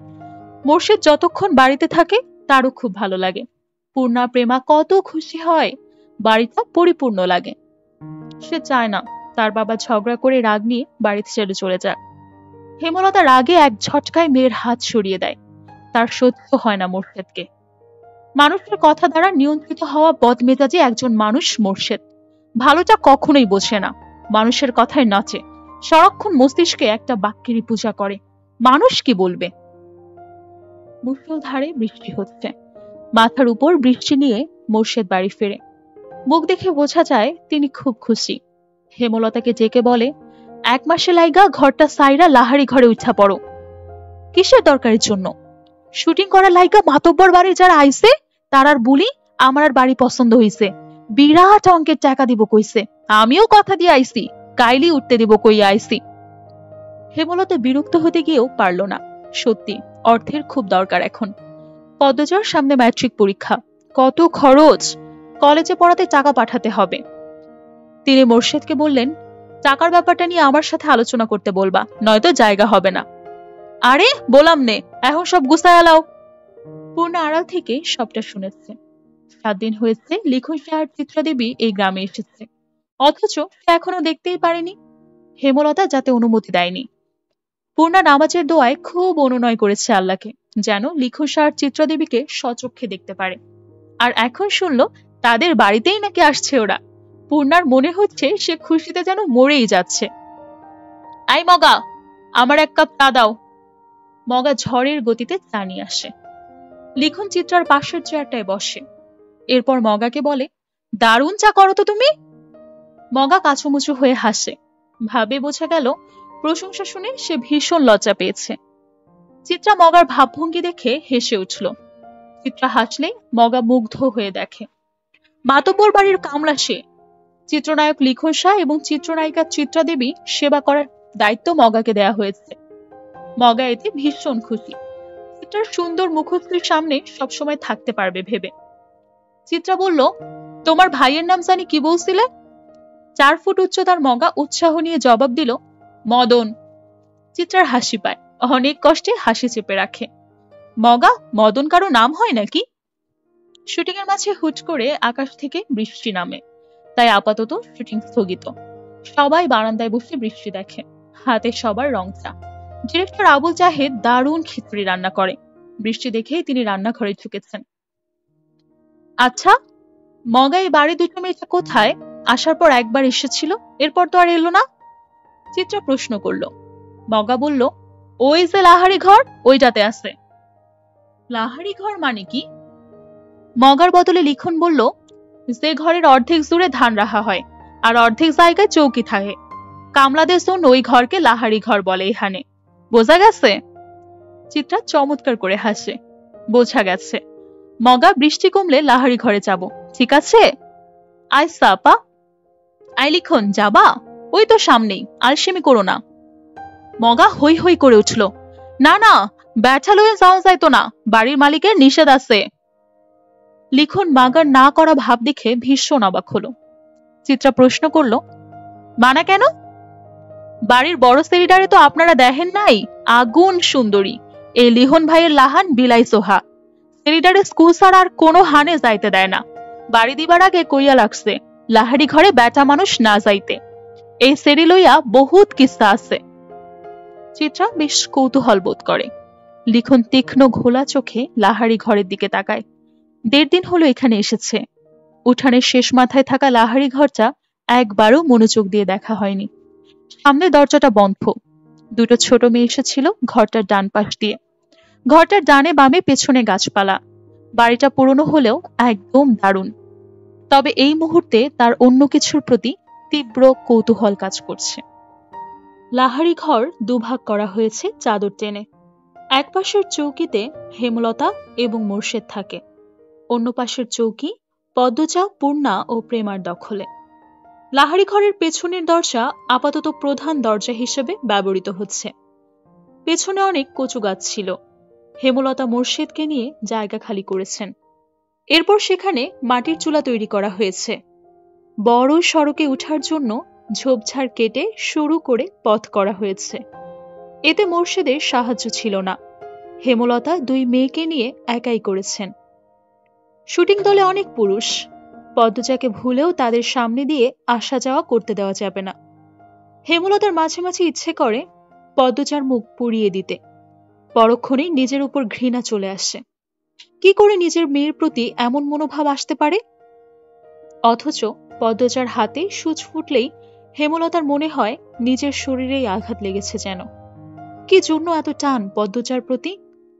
ভেতরে ভেতরে হেমলতা একই প্রশ্নের উত্তর জানেন, শুধু প্রকাশ পায় না, না জানার ভান ধরে থাকে। আম্মা, আজ আমি রাধি? পদ্মজার প্রতিদিনের প্রশ্ন। হেমলতা রাঁধতে দেবে না জানা সত্ত্বেও পদ্মজা প্রতিদিন অনুরোধ করে। হেমলতা বিপদ আপদ ছাড়া পদ্মজাকে রান্নাঘরে পাঠায় না। সোনার শরীরে মাটির চুলার কালি লাগাতে হেমলতার মায়া লাগে। তিনি হাসেন। পদ্মজা মুগ্ধ হয়ে দেখে। হেমলতার বয়স 36। শ্যামলা চেহারা, দাঁতগুলো ধবধবে সাদা। চোখের মনি অন্যদের তুলনায় বড় আর গাঢ় কালো। চোখ দুটিকে গভীর পুকুর মনে হয়। ছিমছাম গরম। পূর্ণা যেন মায়েরই কিশোরী শরীর। তবে তারা 3 বোনই মায়ের মতো চিকন আর লম্বা। আচ্ছা, তুই রাঁধবি আজ। পদ্মজা ভাবেনি অনুমতি পেয়ে যাবে। আদুরে উল্লাসে প্রশ্ন করে, সত্যি আম্মা? যা জলদি, আসরের আজান কবে পড়েছে? পদ্মজার রান্নার প্রস্তুতি নিতে থাকে। পূর্ণা আর প্রেমা হিজল গাছের নিচে পাটি বিছিয়ে লুডু খেলছে। প্রেমা বাটপাড়ি করে। এই নিয়ে কিছুক্ষণ পর পর তাদের মধ্যে তর্ক হয়। সকালে বৃষ্টি হয়েছে। রান্না করতে গিয়ে পদ্মজা ভেজা মাটির সোদা গন্ধ পায়। কি সুন্দর অনুভূতি! মোর্শেদ পদ্মজাকে রাঁধতে দেখে কপাল কুঁচকে ফেলে। ঘরে ঢুকে হেমলতাকে মেজাজ দেখিয়ে প্রশ্ন ছুড়ে দেয়, এই সেরে রাঁধে কেন? হেমলতা নির্লিপ্তভাবে জবাব দেয়, আমি বলেছি। কতদিন কইছি না এই সেরের হাতে রান্ধন আমারে না খাওয়াইতে? মোর্শেদের কঠিন স্বর পদ্মজার কানে আসে। মুহূর্তে খুশিটুকু ফাটা বেলুনের মতো চুপসে যায়। সে জানে এখনই ঝগড়া শুরু হবে। তার আম্মা আব্বার অনুচিত কথাবার্তা মাটিতে পড়তে দেয় না। তার আগেই জবাব ছুড়ে দেয়, খেতে ইচ্ছে না হলে খাবা না? রাতবেলা না খাইয়া থাকবা মামি? খাবার রেখেও যদি না খেতে চাও সেটা তোমার সমস্যা। আমি বা আমার মেয়ে কেউই না করিনি তোমাকে। মোর্শেদ কিছু নোংরা কথা শোনাতে প্রস্তুত হয়। হেমলতা সেলাই মেশিন রেখে উঠে দাঁড়ায়। তিনি যেন বুঝে গিয়েছেন মোর্শেদ কি বলবে। আঙুল তুলে শাসিয়ে মোর্শেদকে বলে, একটা নোংরা কথা উচ্চারণ করলে আমি আজ তোমাকে ছাড় দেব না। পদ্ম তোমার মেয়ে, আল্লাহ সইবে না। নিজের মেয়ে সম্পর্কে এত নোংরা কথা কোনো বাবা বলে না। মোর্শেদ নোংরা কথাগুলো হজম করে নেয়, তবে কিরমির করে বলে, পদ্ম আমার সেরি না, পদ্ম তোমার মেয়ে। আর একটা কথাও না। বাড়িতে অনেক মানুষ, নিজের বিকৃত রূপ লুকায় রাখো। মোর্শেদ দমে যায়। চৌকিতে বসে বড় করে নিঃশ্বাস ছাড়ে। চোখের দৃষ্টি অস্থির। পদ্মজার জন্মের পর থেকেই হেমলতার রূপ পাল্টে গেছে। কিছুতেই এই নারীর সাথে পারা যায় না। অথচ একসময় কত মেরেছেন হেমলতাকে। হেমলতার পিঠে, উরুতে, ঘাড়ে এখনো মারের দাগ আছে। সময় কোন জাদু বলে হেমলতাকে পাল্টে দিল জানা নেই মোর্শেদের। রাতের একটা শুট করে সবাই বিশ্রাম নিচ্ছিল। চিত্রা তখন কথায় কথায় জানায়, লাহারি ঘরে গিয়েছিলাম, মগা যে মেয়েটার কথা বলেছিল তাকে দেখতে। চিত্রার কথায় লিখন আগ্রহ পেল না। চিত্রা কখনো কোনো মেয়ের প্রশংসা করে না, খুদ খুঁজে বের করে ভালো জানে, নিজেকে খুদহীন সেরা সুন্দরী মনে করে। মেয়েটার নাম পদ্মজা। মগা পুরো নাম জানি কি? চিত্রা মগার সাথে কথা বললে মগা খুব লজ্জা পায়, এখনো পেল। লাজুক ভঙ্গিতে জবাব দিল, উম্মে পদ্মজা। ও হ্যাঁ হ্যাঁ, উম্মে পদ্মজা। চিত্রার পাশ থেকে সেলিনা পারভিন প্রশ্ন করলেন, কি নিয়ে আলাপ হচ্ছে? সেলিনা পারভিন চলমান চলচ্চিত্রে চিত্রার মায়ের অভিনয় করছেন। চিত্রা বলল, এই বাড়ির মালিক যিনি, ওনার বড় মেয়ের কথা বলছি। এমন সুন্দর মুখ আমি আর দুটি দেখিনি। মেয়েটার মুখ দেখলেই বুকের ভেতর নিকষিত বিশুদ্ধ ভালো লাগার জন্ম হবে। এত শ্রী ভগবান দিয়েছেন মেয়েটাকে। লিখসহ উপস্থিত সবাই অবাক হয়। চিত্রার মুখে কোনো মেয়ের প্রশংসা? অবিশ্বাস্য। সবাইকে অবাক হয়ে তাকাতে দেখে চিত্রা বিব্রত বোধ করে। গলার জোর বাড়িয়ে বলল, সত্যি বলছি, সন্ন্যাসী ছাড়া কোনো পুরুষ এই মেয়েকে উপেক্ষা করতে পারবে না। পদ্মজাকে নিয়ে বেশ খানিকক্ষণ আলোচনা চলল। আগ্রহ বেশি লিখনের ছিল। যখন শুনল পদ্মজার 16 বছর, সে দমে গেল। ছোট্ট মেয়ে, হয়তো এমন বয়সে বেশিরভাগ মেয়েরা স্বামীর ঘরে থাকে। তবুও লিখনের পদ্মজাকে খুব ছোট মনে হচ্ছে। তার একটা বোন আছে, 16 বছর, এখনো 2 বেনি করে স্কুলে যায়। কত ছোট দেখতে! লিখন আনমনে হেসে ওঠে। হিজল গাছের নিচে দাঁড়িয়ে আছে পদ্মজা। রাতের জোনাকি পোকা চারদিকে। পদ্মজা প্রায় রাতে মুগ্ধ হয়ে দেখে জোনাকি পোকার। মনে হয় দল বেঁধে হারিকেন দিয়ে নাচছে তারা। তবে এই মুহূর্তে রাতের এই সৌন্দর্য পদ্মজার মনে ঢুকতে পারছে না। পদ্মজার ঠোঁট কামড়ে কাঁদছে, চোখ দুটো জ্বলছে খুব। মোর্শেদ রান্না খারাপ হওয়ার অজুহাতে থালা ভর্তি ভাত তরকারি ছুঁড়ে ফেলেছে পদ্মজার মুখে। চোখে ঝাল লেগেছে। তা নিয়ে হেমলতার সে কি রাগ! মোর্শেদ অবশ্য চুপ ছিলেন, তিনি তো রাগ মিটিয়ে ফেলেছেন, আর তর্ক করে কি হবে? পদ্ম। পদ্মজা তাকালো। হেমলতা ভেজা কণ্ঠে প্রশ্ন করলেন, খুব জ্বলছে রে মা? পদ্মজা জবাব দিতে পারে না, ঠোঁট ভেঙে কেঁদে ওঠে। মা ছাড়া পৃথিবীতে আর কেউ নেই তার। মায়ের আদর ছাড়া কারো আদর পাওয়া হয়নি। সবাই তার দোষ খোঁজে। হেমলতার বুক চিরে দীর্ঘশ্বাস বেরোয়। পদ্মজা ছিচকাদুনে, ছোট থেকেই কাঁদে, তবুও জল ফুরোয় না, মন শক্ত হয় না।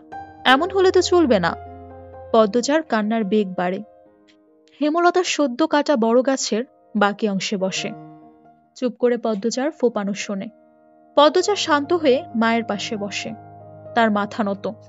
হেমলতা উদাস গলায় বলে, এভাবে চলবে না পদ্ম। পদ্মজা তাকায়। হেমলতা বলে, শোনো পদ্ম, কেউ আঘাত করলে কাঁদতে নেই, কারণ মানুষ আঘাত করে কাঁদানোর জন্যই।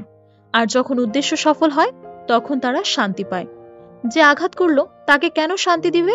শক্ত থাকবে, বুঝিয়ে দেবে তুমি এত দুর্বল না। যারে তারে পাত্তা দিও না, হাজার কষ্টেও কাঁদবে না। কান্না সাময়িক সময়ের জন্য তোমার মন হালকা করবে, পুরোপুরি নয়। যে তোমায় আঘাত করবে তাকে তুমি তোমার চাল চলন দিয়ে ছিন্ন ভন্ন করে দেবে। তখন তার মুখটা দেখে তোমার যে শান্তিটা হবে সেটা কান্না করার পর হবে না। এই শাস্তিটা চিরস্থায়ী। হেমলতার কথা পদ্মজার উপর প্রভাব ফেলে না। সে করুণ স্বরে বলল, কিন্তু আব্বার ব্যবহার আমার সহ্য হয় না আম্মা। আমার সাথে কেন কেমন করে আব্বা? তাকে কখনো সামনাসামনি আব্বা ডাকার সুযোগ পেয়েছিস? পাসনি, তবুও কেন আব্বা আব্বা করিস? তাকে তুই পাত্তা দিবি না। তুমি খুব কঠিন আম্মা। তোকেও হতে হবে। আব্বা এমন কেন করে আম্মা? আমি কি আব্বার মেয়ে না? আব্বা কেন বারবার বলে আমি নাকি তার মেয়ে না? হেমলতা চোখ সরিয়ে নেয়। পদ্মজা জানে এই জবাব সে পাবে না। দাঁতে দাঁত চেপে কান্না আটকানোর চেষ্টা করে। হেমলতা এক হাত পদ্মজার মাথায় রাখে। কাঁদিস না আর। মায়ের রং না হয় পাসনি, মায়ের মতো শক্ত হওয়ার তো চেষ্টা করতেই পারিস। পদ্মজা নির্লজ্জ হয়ে আবারও প্রশ্ন করে, আম্মা, আমি কি আব্বার মেয়ে না? বলো না আম্মা। পদ্মজার চোখ বেয়ে জল পড়ে। খুব মায়া লাগছে হেমলতার। বুক ভারী হয়ে আসছে। তিনি আবেগ লুকিয়ে কণ্ঠ কঠিন করার চেষ্টা করে। মার খাবি পদ্ম, কতবার বলবো তুই আমার আর তোর আব্বার মেয়ে। কি নাম আমার আব্বার? কি শান্ত কণ্ঠ পদ্মচার। হেমলতা চমকান, তবে প্রকাশ করে না। মেয়েদের সামনে তিনি কখনো দুর্বল হতে চায় না। পদ্মচার দিকে ঝুঁকে কণ্ঠ খাদে নামিয়ে বলে, তোর আব্বার নাম মোর্শেদ মোড়ল। পদ্মচা হতাশ হয়ে দীর্ঘশ্বাস ছাড়ে। মাকে খুব বিরক্ত লাগছে এখন। খুব কঠিন করে বলতে ইচ্ছে হচ্ছে, যাও এখান থেকে, আমার কাছে আর আসবা না, কখনো না। কিন্তু সে এমন ব্যবহার বাস্তবে কখনোই করতে পারবে না, কখনো না। রাতের বাতাসে ভেসে আসছে হাসনাহেনা ফুলের ঘ্রাণ। আকাশে থালার মতো চাঁদ। ঝিরিঝিরি মোলায়েম বাতাস চারদিকে। পদ্মচার চোখের জল শুকিয়ে যায়। হেমলতা ঝিম মেরে বসে থাকে। একসময় নিস্তব্ধতা কাটিয়ে একটা অসহায় কণ্ঠ ভেসে আসে। মায়েরা তাদের জীবনের গোপন গল্প সন্তানদের বলতে পারে না রে পদ্ম। পদ্মচা তাকায়। হেমলতা ছলছল চোখে তাকিয়ে আছে। পদ্মচার কান্না পায়। মানুষটাকে এত নরম রূপে মানায় না। পদ্মচা আশ্বস্ত করে বলে, আমি আর কখনো জানতে চাইব না মা। শুটিং দলের একজনও বাড়িতে নেই। সবাই স্কুলে মাঠে গিয়েছে। কয়দিন ধরে নদীর ঘাটে যেতে না পেরে তৃষ্ণার্ত হয়ে উঠেছে পদ্মচা। এই সুযোগ তো হাতছাড়া করা যায় না। হেমলতার অনুমতি নিয়ে সে ঘাটে চলে যায়। ঘাটের সিঁড়িতে বসে। কয়েক সেকেন্ড পর টের পেল গান বাজছে কোথাও। গানের সুর অনুসরণ করে কয়টা সিঁড়ি নেমে আসে। ঘাটের বাম পাশে বাঁধা নৌকায় একজন পুরুষ বসে আছে, হাতে রেডিও। গানের উৎস তাহলে এখানেই।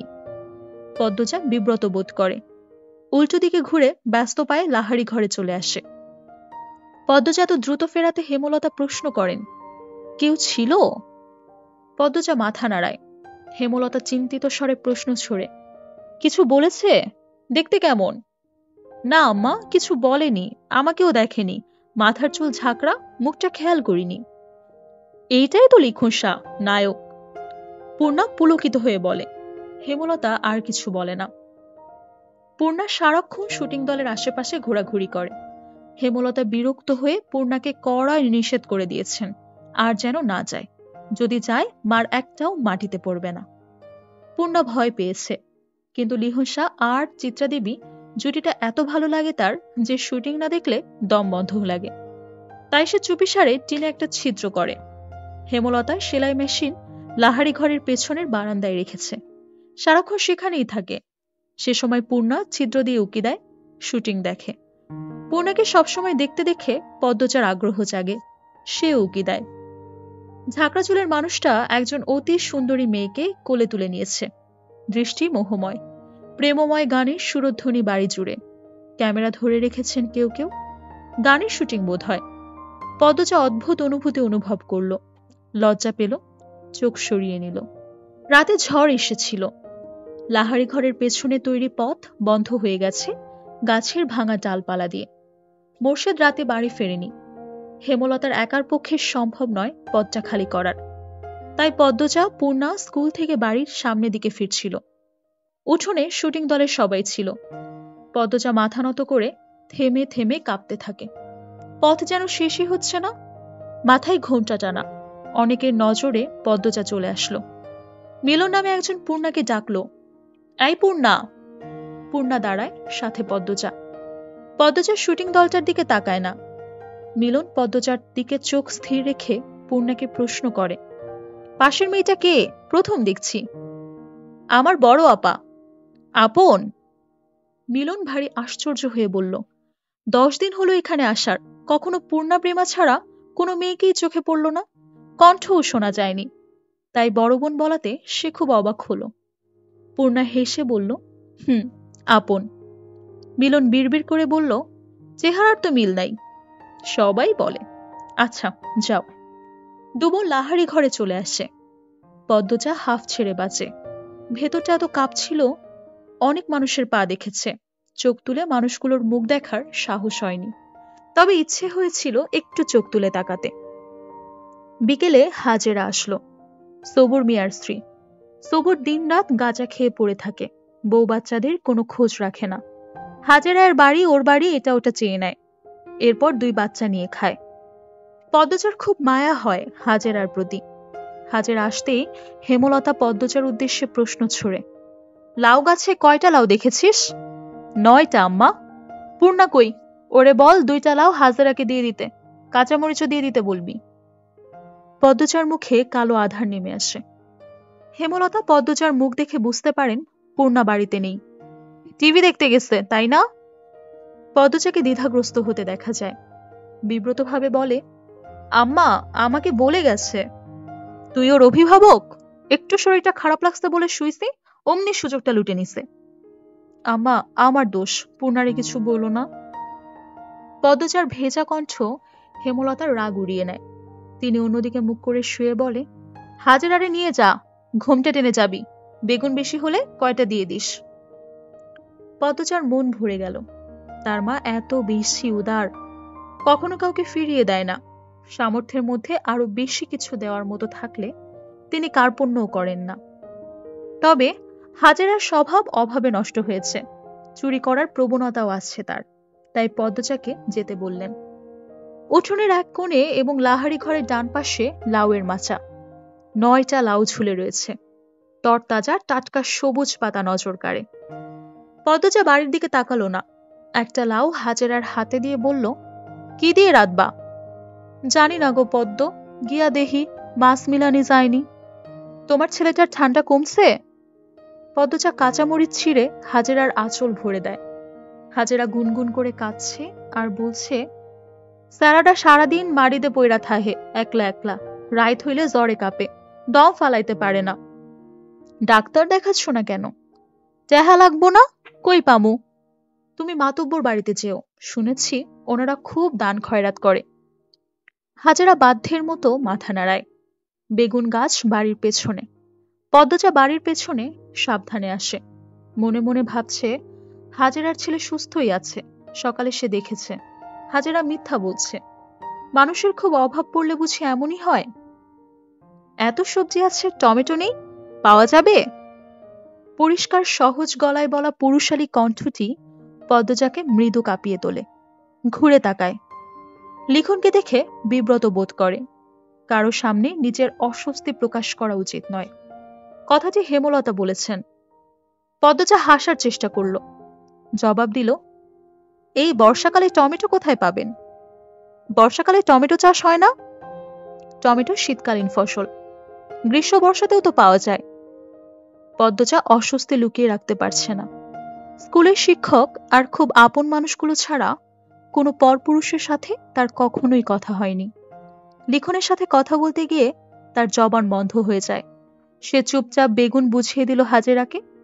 লিখন বলল, আমি তো গতবার বর্ষাকালে টমেটোর সালাদ তৈরি করেছি। হয়তো টমেটোর জাত আলাদা ছিল, সাধারণত আমাদের শীতকালেই টমেটো হয়। কথা শেষ করে দ্রুত লাহারি ঘরে ফিরল সে।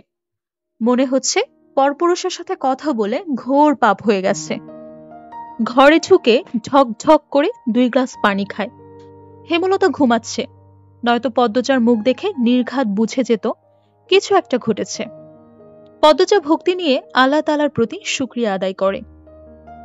হেমলতা সালোয়ার কামিজ সেলাই করছিল। তখন বারান্দার সামনে একজন পুরুষ লোক এসে দাঁড়ায়। হেমলতা শাড়ির আঁচল মাথায় টেনে নেয়। জিজ্ঞাসু দৃষ্টে তাকায়। লোকটি হেসে বলে, আমি মিলন, শুটিং দলের। হেমলতা জোরপূর্বক হাসে আর চোখে ঘরের দরজার দিকে তাকায়। পদ্মজা ঘুমাচ্ছে, দরজাটা লাগানো উচিত। কোনো দরকার? না, এমনি দেখতে আসলাম। কতদিন হলো আপনাদের বাড়িতে উঠলাম, আর এদিকটায় আসাই হয়নি। হেমলতা পেঁচিয়ে কথা বলা পছন্দ করে না। সরাসরি বলে উঠল, এদিকে আসা নিষেধ, আপনাদের বলা হয়নি। মিলনের চোখে মুখে ছায়া নেমে আসে। সে অপমান বোধ করে, আমতা আমতা করে বলে, ইয়ে, আচ্ছা আসছি। মিলন স্থান ত্যাগ করল। যাওয়ার পূর্বে তার তীক্ষ্ণ চোখের দৃষ্টি হেমলতার নজর এড়াতে পারল না। হেমলতা চোখ বুঝে জীবনের হিসেব কষে। এরপর ঘুমন্ত পদ্মজার দিকে তাকায়। পূর্ণার চেয়ে পদ্মজার বেশি আগ্রহ শুটিং দেখার। টিনের ছিদ্র আরো 2টো করেছে। লিখন শাহকে দেখলে তার মায়াময় কোমল অনুভূতি হয়। এই অনুভূতির নাম সে জানে না। শুটিংয়ে লিখন শাহ কত ভালোবাসেন চিত্রা দেবীকে। পদ্মজার দেখতে খুব ভালো লাগে। পূর্ণা তেলের বোতল নিয়ে বলল, আপা তেল দিয়ে দাও না। সোনা বোন, একটু দাঁড়া। পদ্মজার ছিদ্র দিয়ে লিখন শাহর হাসি, কথা বলার ভঙ্গি দেখছে। লজ্জাও পাচ্ছে খুব। সময়টাকে থামিয়ে দিতে ইচ্ছে হচ্ছে। এই আপা, পরেও তো দেখতে পারবা, দিয়ে দাও না। আর একটু, শুটিং শুরু হচ্ছে, একটু। পূর্ণার বিরক্তিতে রাগ হয় খুব, কিন্তু সে তার আপাকে কিছুই বলবে না। তার সব ইচ্ছের সঙ্গী, সব গোপন কথার সাক্ষী তার আপা। সে তার আপাকে খুব ভালোবাসে। মাঝে মাঝে মনে হয় মায়ের চেয়েও বেশি বোধ হয় সে তার আপাকেই ভালোবাসে, বা হয়তো না। পদ্মজা মিটিমিটি হাসে। পূর্ণা তেল রেখে ছিদ্র দিয়ে উকি দেয়। না, তার এখন ভালো লাগছে না এসব দেখতে। চোখ সরিয়ে নেয় সে। কি রে পদ্ম, কি দেখছিস? হেমলতার কণ্ঠ শুনে পদ্মজা চমকে ওঠে, আরক্ত হয়ে উঠল। ডাকাতি করতে গিয়ে বাড়ির মালিকের কাছে ধরা পড়লে যেমন অনুভূতি হয় তেমন অনুভূতি হচ্ছে পদ্মজার, বা এর থেকেও আরো ভয়ঙ্কর অনুভূতি।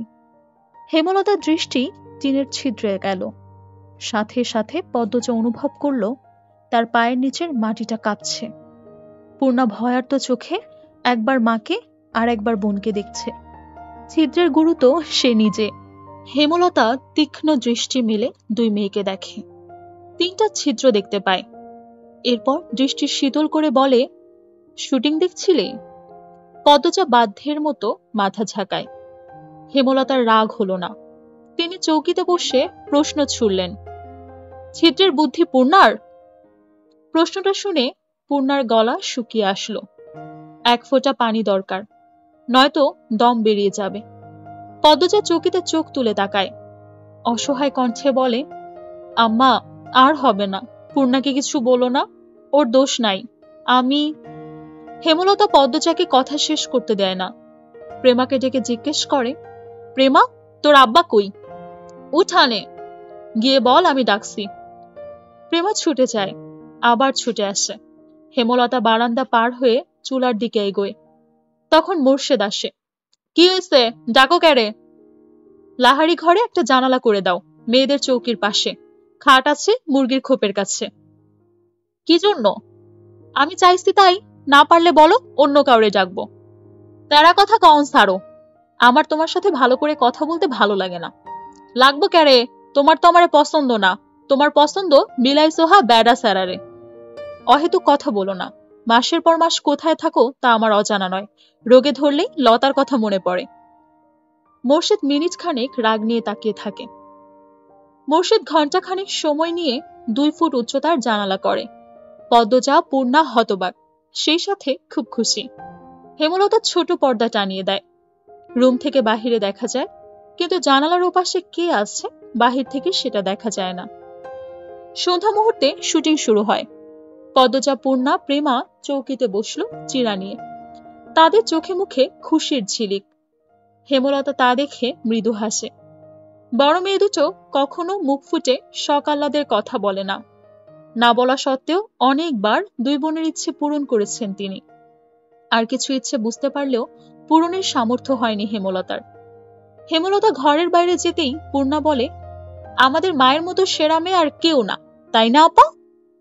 মায়ের মতো কেউ হয় না, সবার কাছে সবার মা সেরা। আমাদের মা আমাদের কাছে সেরা, লাবণ্যর মা লাবণ্য আর ওর ভাইদের কাছে সেরা, মনির মা মনির কাছে সেরা। ওরা বলছে বোকা, এসব বলতে হয় না। না, আমাদের আম্মাই সবচেয়ে ভালো মা, এমন মা আর একটাও নাই। হেমলতার কানে প্রতিটি কথা আসে। পূর্ণা সবার অনুভূতি অনুভব করতে জানে না, কিন্তু পদ্মজা জানে। আমাদের আম্মা সত্যি সেরা, আলাদা। পদ্মজা হেসে বলল। পূর্ণা জানালার বাইরে চোখ রেখে প্রশ্ন করল, আপা, চিত্রা দিদিরে কেমন লাগে? পদ্মজা চিত্রার দিকে তাকালো। ছাই রঙা শাড়ি পরা, হাতে কালো রঙের ঘড়ি, ফুলহাতা ব্লাউজ, শালীন তবে সর্বাঙ্গে আধুনিকতার ছোঁয়া। নাকে সাদা পাথরের নাকফুল, লম্বা চুল বেনি করে রেখেছে। মুখে খুব মায়া, স্নিগ্ধ একটা মুখ, যেন শরতের শুভ্র এক টুকরো মেঘ। পদ্মজা বলল, আমার দেখা দ্বিতীয় সুন্দর মেয়ে মানুষ চিত্রা দিদি। পূর্ণা আগ্রহ নিয়ে জানতে চাইল, প্রথম কে? পদ্মজা কণ্ঠ খাদে নামিয়ে মোহময় কণ্ঠে বলে, আমাদের আম্মা। হেমলতার বুক শীতল স্নিগ্ধ কোমল অনুভূতিতে ছেয়ে গেল। পদ্মজা এত সুন্দর করে আমাদের আম্মা কথাটা বলল, হেমলতা প্রথম শুনল তিনি সুন্দর। ভুবন মোহিনী রূপসীর মুখে শুনলেন। এই আনন্দ কোথায় রাখবেন তিনি? কেন ছেলে মানুষের অনুভূতিতে তলিয়ে যাচ্ছেন তিনি? প্রেমা অবাক স্বরে বলল, আম্মা তো কালো, তাইলে চিত্রা দিদির চেয়ে সুন্দর কিভাবে হয়? এভাবে বলছিস কেন প্রেমা? তুই ফর্সা হয়ে গেছিস বলে কালোকে ভালো মনে হয় না তোর? পূর্ণা গম গম করে উঠল। প্রেমা একটু ভয় পেল। পদ্মজা বলল, পূর্ণা বকছিস কেন? প্রেমা কত ছোট, ও কি সুন্দরের গভীরতা বোঝে? ও খালি চোখে ফর্সা কালোর তফাৎ দেখে। সুন্দরের গভীরতা তো আমিও বুঝি না। পূর্ণার কণ্ঠ ভারী নিষ্পাপ শোনালো। পদ্মজা এদিক ওদিক তাকিয়ে দেখল হেমলতার উপস্থিতি। এরপর বলল, আম্মার গায়ের রং কালো, কিন্তু সৌন্দর্যের কমতি নেই। আম্মাকে কখনো এক মনে দেখিস, বুঝবি। আমাদের আম্মার চোখ দুটো গভীর, বড় বড়, পাতলা মসৃণ ঠোঁট। আম্মার ঘন চুলের খোপায় এক আকাশ কালো মেঘ। আম্মার শাড়ির কুচি ভাঁজে আভিজাত্য লুকানো। আম্মা যখন তীক্ষ্ণ চোখে আমাদের দিকে তাকায়, তখন মনে হয় বিরাট বড় রাজত্বের রানী তার পূর্বপুরুষের ক্ষমতা প্রকাশ করছে তীক্ষ্ণ দৃষ্টি নিয়ে। এত কিছু থাকা সত্ত্বেও কি আম্মা আমাদের দেখা প্রথম সুন্দর মানুষ হতে পারেন না? পদ্মজার প্রতিটি কথা পূর্ণার উপর ভীষণভাবে প্রভাব ফেলে। প্রেমা চোখ পিচপিচ করে কিছু একটা ভাবছে। পূর্ণা বলল, হতে পারে, কাল থেকে আমি আম্মাকে দেখব মন দিয়ে। আমিও। প্রেমা পূর্ণার দলে ঝুঁকল। হেমলতার চোখ বেয়ে দুফোঁটা জল গড়িয়ে পড়ল। এই কালো রঙের জন্য ছোট থেকে সমাজে কত তুচ্ছতাচ্ছিল্য হয়ে এসেছে, কত লুকিয়ে লুকিয়ে কেঁদেছে, কত করে চাওয়া হয়েছে কেউ একটু সুন্দর বলুক, কিন্তু সেই কপাল কখনোই হয়নি। আর আজ এই বয়সে এসে শুনলেন তিনি কুৎসিত নন, তার মাঝেও নাকি সৌন্দর্য আছে। জন্মদাত্রী মা কালো রঙের জন্য গরম চামচ দিয়ে পোড়া দাগ করিয়ে দিয়েছিলেন ঘাড়ে, আর গর্ভের সন্তান আজ সেই অনুচিত কাজের জবাব দিয়ে দিল। আল্লাহর সৃষ্টি কেউ অসুন্দর নয়, সবার মাঝেই সৌন্দর্য আছে, যা ধরা পড়ে শুধুমাত্র একজোড়া চোখে। নিশুতি রাত, চারদিকে ঝিঝি পোকার ডাক। হেমলতা চোখ খোলে, হুট করে ঘুমটা ভেঙে যায়। ষষ্ঠ ইন্দ্রিয় ইঙ্গিত করছে কোনো ষড়যন্ত্রের। লাহারি ঘরের ডান পাশে দুজোড়া পায়ের আওয়াজ। হেমলতার বুকটা কেঁপে ওঠে, তিনি দ্রুত উঠে বসে। দুই চৌকির মাঝের পর্দা সরিয়ে দেখেন পদ্মজার অবস্থান। পদ্মজাকে ঘুমাতে দেখে আটকে যাওয়া নিঃশ্বাস ছাড়ে। পায়ের আওয়াজ একদম পাশেই শোনা যাচ্ছে। হেমলতা তীক্ষ্ণ দৃষ্টি নিয়ে ডান পাশে তাকায়। গাঢ় অন্ধকার ছাড়া কিচ্ছু দেখা যাচ্ছে না, তবুও তিনি তাকিয়ে আছেন। দৃষ্টি দেখে মনে হচ্ছে অদৃশ্য গোপন শত্রুকে তিনি দেখতে পাচ্ছেন। কে ওখানে? হেমলতার ঝাঝালো কণ্ঠে পায়ের আওয়াজ থেমে যায়। সেকেন্ড কয়েক পর দুজোড়া পা যেন একদম ছুটে পালালো। আলো ফোটার পূর্বে নিদ্রা ত্যাগ করে চার মা মেয়ে একসাথে নামাজ পড়ল। এরপর বারান্দায় শীতল পাটি বিছিয়ে তিন বোন পড়তে বসল। রাতভর ঝমঝম করে বৃষ্টি হয়েছে। বর্ষা স্নানে স্নিগ্ধ প্রকৃতি, মায়াবী সকাল। এমন সকালে কেউ ঘুমাতে চায় নাকি? আর কেই বা বই পড়তে পছন্দ করে, অথবা পছন্দের অন্য যে কোনো কাজ করে। পূর্ণার ঘুমাতে ইচ্ছে করছে, পড়া একদমই সহ্য হচ্ছে না। পড়া থেকে উঠেই সে মনোবাসনা পূর্ণ করতে বিছানায় গা এলিয়ে দেয়, সাথে সাথে ঘুমে হারায়। পদ্মজা অনেক ডাকলো, কিন্তু উঠল না। এদিকে স্কুলে যাওয়ার সময় হয়েছে। হেমলতা বাইরে থেকে উকি দিয়ে প্রশ্ন করলেন, পূর্ণা কি ঘুমায়? জি আম্মা। সে জানে না স্কুল আছে, তবুও কোন আক্কেলে ঘুমায়? মায়ের কঠিন স্বরে পদ্মজা ভয় পায় পূর্ণা নির্ঘাত মার খাবে আজ। সে হেমলতাকে আশ্বস্ত করে বলে, তুমি যাও আম্মা, পূর্ণা কিছুক্ষণের মধ্যেই তৈরি হয়ে যাবে। হেমলতা জানেন পূর্ণা এত সহজে ঘুম থেকে উঠবে না। অহরহ এমনই হয়ে আসছে। যতই আদর করে ডাকা হোক না কেন, বৃষ্টি মাখার সকালে তার ঘুম ছোটানো যায় না। বাঁশের কঞ্চি পূর্ণা খুব ভয় পায়। কঞ্চির বাড়ি না খাওয়া অবধি ঘুম পূর্ণাকে কিছুতেই ছাড়বে না। এ যেন ভূত ছাড়ানোর মতো। হেমলতা বাঁশের কঞ্চি আনতে চায়, এদিকে পদ্মজা ডেকেই যাচ্ছে, পূর্ণা ওঠ, মারটা খাওয়ার আগে ওঠ। এই পূর্ণা, পূর্ণা রে, পূর্ণা ওঠ। পূর্ণা পিটপিট করে চোখ খুলে আবার ঘুমিয়ে যায়। প্রেমা এই ব্যাপারটা খুব উপভোগ করে। একটা মানুষ এত ডাকাডাকিতেও কি করে না জেগে থাকতে পারে? সে নিষ্কম্প স্থির চোখে তাকিয়ে আছে বড় দুই বোনের দিকে। হেমলতা হাতে বাঁশের কঞ্চি নিয়ে ঘরে ঢুকে। তা দেখে পদ্মজা পূর্ণাকে জোরে চিমটি দেয়। পূর্ণা মুখে বিরক্তিকর আওয়াজ তুলে আবারও ঘুমে তলিয়ে যায়। তুই সর পদ্ম, ও মারের যোগ্য, পিটিয়ে ওর ঘুম ছুটাতে হবে। পদ্মজা মায়ের উপর কিছু বলার সাহস পায় না, দূরে গিয়ে দাঁড়ায়। হেমলতা পূর্ণার পায়ের গোড়ালিতে বাড়ি দেয়। প্যাচ করে আওয়াজ হয়। পদ্মজা ভয়ে চোখ মুখ বুজে ফেলে। পাটা ছিঁড়ে গেছে বোধহয় আজ। ঘুমন্ত পূর্ণার মস্তিষ্ক জানান দেয় আম্মা এসেছেন এবং তিনি আঘাত করেছেন। সে চোখ খোলার আগে দ্রুত উঠে বসে। চোখ খুলতে খুলতে যদি দেরি হয়ে যায়, এরপর চোখ খুলে বোকাশোকা মুখ করে মায়ের দিকে তাকালো পরিস্থিতি বুঝতে। পদ্মজা ঠোঁট টিপে হাসছে। প্রেমা জোরে হেসে ওঠে। হেমলতা তীক্ষ্ণ দৃষ্টি তাকাতেই হাসি থামিয়ে দেয়। পূর্ণা ভীতু কণ্ঠে বলল, আর হবে না আম্মা, সে তো প্রতিদিনই বলিস। এমন সময় ঘন মেঘে আকাশ ছেয়ে যায়। পূর্ণা প্রেমা মনে মনে খুশি হয়, আজ আর স্কুলে যেতে হবে না। বাড়ি থেকে 2 ক্রোশ দূরে স্কুল, আম্মা নিশ্চয়ই যেতে না করবেন। পূর্ণা খুশি লুকিয়ে প্রশ্ন করল, আম্মা মেঘ আসবে মনে হয়, যাবো স্কুলে? মেঘ কি করলো তোকে, যাবি স্কুলে। হেমলতা চলে যেতেই পূর্ণা ভ্রু কুঞ্চন করে, থম মেরে বসে থাকে। পদ্মজা তাড়া দিল, বসে আছিস কেন, জলদি কর, নয়তো আবার পিটানি খাবি। পূর্ণা বিরক্তি নিয়ে তৈরি হলো। 3 বোন স্কুলের দিকে রওনা দিল। বর্ষাকাল চলছে, রাতে বিরতিহীনভাবে বৃষ্টি হয়েছে, রাস্তায় প্রচুর কাদা, পথ চলাটা কষ্টকর। 3 বোন হাতে জুতা নিয়ে পা টিপে হাঁটছে। পিছলে পড়ে বই খাতা নষ্ট করার ভয় কাজ করছে মনে। অর্ধেক পথ যেতে না যেতেই আকাশ ভেঙে বৃষ্টি নামে। পদ্মজা পথের পাশ থেকে বড় কচু পাতা ছিঁড়ে নিল 3টা। 3 বোন কচু পাতায় মাথা আড়াল করে, কিন্তু দেহ ও বই খাতা আড়াল করা গেল না, ভিজে একাকার হয়ে যাচ্ছে। পূর্ণা বিরক্তি প্রকাশ করে, ধ্যাত, ভিজে স্কুলে গিয়ে কি লাভ আপা, দেখ পায়জামা হাঁটু অব্দি কাদায় আর বৃষ্টির পানি দিয়ে কি হইছে। পদ্মজা চিন্তিত ভঙ্গিতে বলে, বুঝতে পারছি না কি করব, স্কুলে যাব নাকি বাড়িতে ফিরব।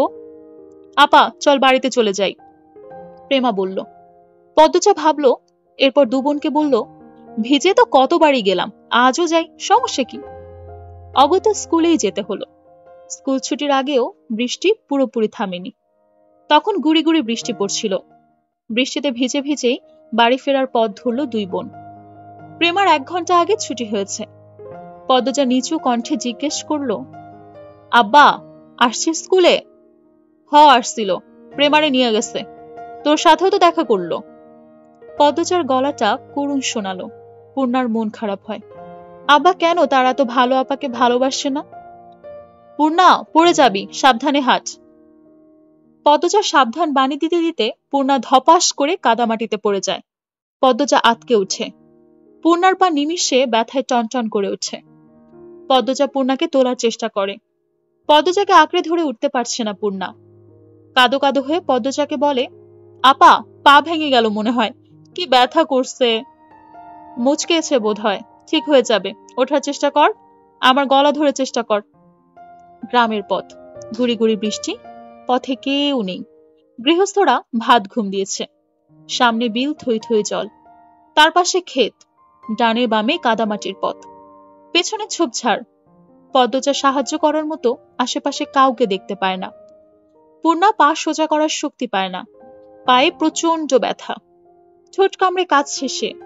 পদ্মজা না পারছে পূর্ণাকে তুলতে, আর না পারছে পূর্ণার কান্না সহ্য করতে। সে মনে মনে আল্লাহর কাছে সাহায্য প্রার্থনা করছে। পদ্মজার উৎসাহে পূর্ণা মনকে শক্ত করে পায়ের পাতা মাটিতে ফেলে। সাথে সাথে শরীরে ব্যথার বিজলি চমকায়। আপারে পারছি না, আমার পা শেষ, মরে যাব আমি। এসব বলিস না, পায়ের ব্যথায় কেউ মরে না। আহত পা ফুলে 2 ইঞ্চি উঁচু হয়ে গেছে। তা দেখে আতঙ্কে পদ্মজার চোখ মুখ নীল হয়ে যায়। তার কান্না পাচ্ছে খুব। পদ্মজা পূর্ণার পায়ে আলতো করে চাপ দিতেই পূর্ণা চেঁচিয়ে ওঠে, একটু সাবধানে হাঁটলে কি হতো, ইস এখন কি কষ্টটা হচ্ছে। আপা পা ব্যথা খেয়ে নিচ্ছি। পদ্মজা খুব কাছে পায়ের শব্দ পায়। চোখিতে চোখ তুলে ক্ষেতের দিকে তাকায়। মুহূর্তেই ঠোঁটে হাসি ফুটে। সে পূর্ণাকে বলল, পূর্ণা রে, আম্মা আসছে। হেমলতাকে দেখে পূর্ণার কলিজায় পানি আসে। মনে হলো মাকে দেখে ব্যথা অনেকটা কমে গেছে। হেমলতা ছুটে আসে, পূর্ণার মাথায় হাত বুলিয়ে বলেন, কিচ্ছু হয়নি, এসব সামান্য ব্যাপার। এরপর পদ্মজাকে বলেন, তুই বইগুলো নে। হেমলতা এদিকে সেলাই করা কাপড় নিতে এসেছিল। যার কাপড় ছিল সে অসুস্থ, তাই যেতে পারছিল না। বাড়িতেও কোনো কাজে মন টিকছিল না, তাই ছাতা নিয়ে বেরিয়ে পড়ে। ঘরে চুপচাপ বসে থাকার চেয়ে একটা মানুষকে সাহায্য করা ভালো। ফেরার পথে তিনি দূর থেকে দেখতে পায় দুটো মেয়ে। একটা মেয়ে পথে বসে আছে, আরেকটা মেয়ে পাশে। বিপর্যস্ত অবস্থা তাদের। মেয়ে দুটোকে চিনতে পেরে বুক কেঁপে উঠছে। পথ দিয়ে আসলে দেরি হয়ে যাবে, তাই তিনি ক্ষেতের পথ ধরে। পূর্ণা ব্যথায় যেন নিঃশ্বাস নেওয়ার শক্তি পাচ্ছে না। একটা ভ্যান পাওয়া গেলে খুব উপকার হতো। 2 মিনিটের মাথায় ভ্যানের দেখা মেলে।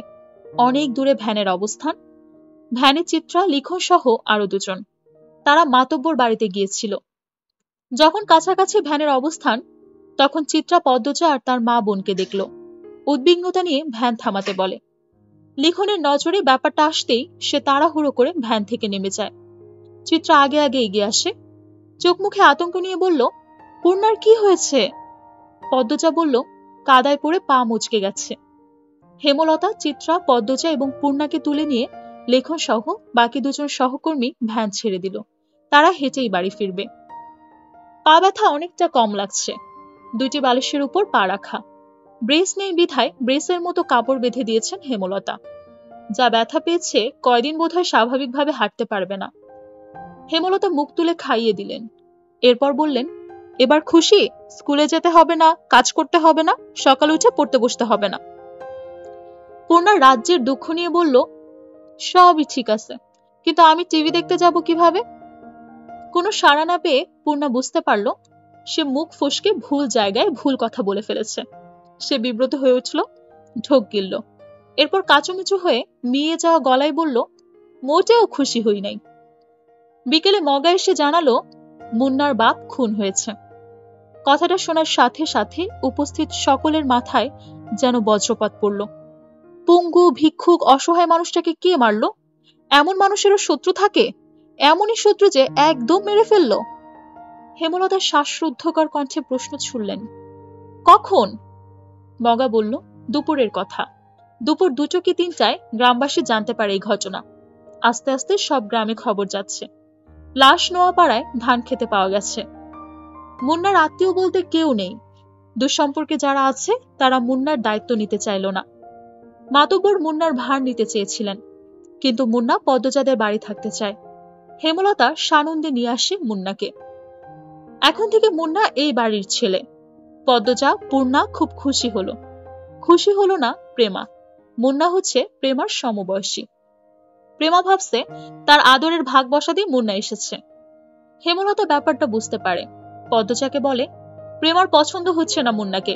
দুজনের মধ্যে সখ্যতা করে দিস, যাতে একজন আরেকজনকে আপন চোখে দেখে। পদ্মজা আশ্বস্ত করে বলল, কয়েকদিনে মিশে যাবে দুজন আম্মা। পূর্ণা ব্যথায় ঘুমাতে পারছে না। প্রেমা, মুন্না ঘুমে। মুন্না খুব কাঁদছে। এখন ক্লান্ত হয়ে বেঘরে ঘুমাচ্ছে। রাত তো কম হলো না। পূর্ণা মা বোনের বৈঠক দেখে বলল, আম্মা, মুন্নার নতুন নাম রাখা উচিত। কেন? এখন থেকে মুন্না আমাদের ভাই। আমাদের নাম প দিয়ে, তাইলে ওর নামও প দিয়ে হবে, তাই না আপা? হেমলতা হেসে বলে, তুই নামটা রাখ তাহলে। রাখছি তো, প্রান্ত মোড়ল। মুন্নাকে জানা সকালে, রাজি হলে এরপর সবাই না হয় এই নামেই ডাকবো। রাজি হবে না মানে পিটিয়ে রাজি করাবো। হেমলতা মৃদু হাসে। পূর্ণ অসুস্থ হলে খুব কথা বলে, মুখ বন্ধ রাখতেই পারে না। অনেক বছর আগের ঘটনা, বা কয়েক বছর পর কি হবে তা নিয়ে অনবরত কথা বলতে থাকে। গহীন অন্ধকার। আজ বোধ হয় অমাবস্যা। হেমলতা কালো চাদরের আবরণে ঘাপটি মেরে বসে বারান্দায় আছে। হাতের কাছে ছুরি, লাঠি। গত 3 দিন ধরে তিনি ঘরের পাশে পায়ের আওয়াজ শুনছে। তখন ঘরে মোর্শেদ ছিল, একজন পুরুষ ছিল, বুকে সাহস ছিল। আজ মোর্শেদ নেই। মুন্নাকে বাড়িতে আনাতে তিনি ঝগড়া করে বাড়ি ছেড়েছেন। কবে ফিরবেন ঠিক নেই। আজ কিছুতেই ঘুমানো যাবে না। হাতে নাতে সন্দেহকারীকে ধরে এই বিপদ থেকে মুক্ত হতে হবে। কিন্তু অনেকক্ষণ হলো কেউ আসছে না। চোখ বুজে আসছে হেমলতার। সারাদিন অনেক খাটুনি গেছে। কাদামাটিতে ছপ ছপ শব্দ তুলে কেউ আসছে। হেমলতা সতর্ক হয়ে ওঠে, শক্ত হাতে লাঠি ও ছুরিটা ধরে। পায়ের শব্দটা কাছে আসতেই তিনি বেরিয়ে আসেন। অন্ধকারে পরিষ্কার নয় মুখ, আন্দাজে ছুঁড়ে মারেন হাতের লাঠি। লাঠিটা বেশ ভালোভাবেই পড়লো সামনের জনের উপর। পেছনের জন দৌড়ে পালালো। লোকটি আর্তনাদ করে বসে পড়ল মাটিতে। পরক্ষণেই পালানোর চেষ্টা করলো, কিন্তু পারল না হেমলতার জন্য। হেমলতা দ্বিতীয় লাঠি দ্বারা আবার আঘাত করে। তার তীক্ষ্ণ দৃষ্টি স্থির। আহত ব্যক্তির আর্তচিৎকার শুনে বাড়ির ভেতর থেকে ছুটে আসে সবাই। টর্চের আলোতে চারদিক আলোকিত হয়ে ওঠে। হেমলতা স্বাভাবিক ভঙ্গি নিয়ে দাঁড়িয়ে আছে। তিনি যেন জানতেন এই লোকেরই আসার কথা ছিল। শুটিং দলের তিনি আজই বের করবেন, তবে শান্তি। পদ্মজা, প্রেমা, মুন্না বেরিয়ে আসে। পূর্ণা ঘরেই রইল। পদ্মজার ডিরেক্টর আবুল জাহেদকে দেখে চমকে ওঠে। তখন কোত্থেকে আগমন ঘটল মোর্শেদের। আবুল জাহেদকে আহত অবস্থায় দেখে সবাই চমকে ওঠে। কপাল বেয়ে তার রক্ত ঝরছে। একজন দৌড়ে গেল বাড়ির ভেতর ফার্স্ট এইড বক্স আনতে। লিখন কিছু সময়ের জন্য থমকে যায়। আবুল জাহেদের কপাল ব্যান্ডেজ করার পর তাকে একটা চেয়ারে বসতে দেয়া হয়। হেমলতা লাঠিতে এক হাতের ভর দিয়ে স্বাভাবিকভাবে দাঁড়িয়ে আছে। লিখন প্রশ্ন করে, কি হয়েছিল? আপনি ওনাকে আঘাত করলেন কেন? হেমলতা বলে, এই অসভ্য লোক আজ 4 দিন ধরে মাঝরাতে এখানে ঘুরঘুর করে। তার উদ্দেশ্য খারাপ। লিখন আর চোখে পদ্মজাকে দেখে। এরপর আবুল জাহেদকে প্রশ্ন করে, উনি যা বলছেন সত্যি? আবুল জাহেদ গম গম করে ওঠে, আমি আজই প্রথম এসেছি এখানে। ঘুম আসছিল না, তাই হাঁটতে হাঁটতে এদিকে চলে এসেছি। হুট করে উনি আক্রমণ করে বসে। হেমলতা প্রতিবাদ করেন দৃঢ় স্বরে, মিথ্যে বলবেন না একদম। আবুল জাহেদ কিছুতেই তার উদ্দেশ্য স্বীকার করে না। তর্কে তর্কে ভোরের আলো ফুটে। হেমলতা কঠিন করে জানিয়ে দিয়েছেন আজই এই বাড়ি ছাড়তে হবে। হেমলতার সিদ্ধান্ত শুনে দলটির মধ্যে আতঙ্ক ছড়িয়ে পড়ে। তীরে এসে নৌকা ডুবতে কিভাবে দেওয়া যায়? সিনেমার শেষ অংশটুকু বাকি। শর্ত অনুযায়ী আরো 10 দিন আছে। দলের একজন বয়স্ক অভিনেতা এই সিদ্ধান্তের প্রতিবাদ করলে হেমলতা জবাব দিলেন, আমার 3টা মেয়ের নিরাপত্তা দিতে পারবেন? একটা পুরুষ মানুষ রাতের আধারে যুবতী মেয়েদের ঘরের পাশ দিয়ে ঘুরঘুর করবে কেন? কিসের ভিত্তিতে বলেন তো? হেমলতা সবাইকে এড়িয়ে লাহারি ঘরে ঢুকে। এদিকে সাথে তর্ক করে শুধু শুধু সময় নষ্ট করা যাবে না। আবুল জাহেদের ধূর্ত চাহনি তার নজরে এসেছে বারংবার। প্রথম রাতে পায়ের আওয়াজ শুনে চিনতে পারেনি। এরপর দিন সন্দেহ তালিকায় থাকা 4-5 জনকে অনুসরণ করে তিনি নিশ্চিত হন রাতে কে লাহারি ঘরের পাশে হেঁটেছে। লাহারি ঘরের ডান পাশে তুষের স্তূপ, পলিথিন কাগজ দিয়ে ঢাকা। অসাবধান বশে আবুল জাহেদের কাদামাখা জুতা তুষের স্তূপে পড়ে যায়, ফলে জুতায় তুষ লেগে যায়। এরপর দিন হেমলতা বাড়ির বারান্দায় জুতো জোড়া দেখতে পায়। তুষ বাড়ির আর কোথাও নেই। তিনি ব্যস্ত হয়ে তুষের স্তূপের কাছে এসে দেখে এক জোড়া জুতার ছাপ। সেই জুতা তখন আবুল জাহেদ পরল যখন তিনি পুরোপুরি ভাবে নিশ্চিত হয়। শুটিং দলের মধ্যে একটা হাহাকার লেগে যায়। বেশ কিছুক্ষণ নিজেদের মধ্যে আলোচনা চলে। এরপর সবাই মোর্শেদকে ধরে। বিনিময়ে তারা আরো টাকা দিতে রাজি। হেমলতার ধমকের ভারে তখন চুপ হয়ে গেলেও টাকার কথা শুনে মোর্শেদের চোখ দুটো জল করে ওঠে। ঘরে এসে হেমলতার সাথে ধুমধুমার ঝগড়া লাগিয়ে দেয়। হেমলতা কিছুতেই রাজি হয় না। শেষ অবধি তিনি নিজের সিদ্ধান্তে অনড় রাখতে পারে না। দলের কিছু ভালো মানুষের অনুরোধ ফেলতে গিয়ে তিনি অস্বস্তি বোধ করছিল। 10 দিনের বদলে 5 দিনের সময় দেন।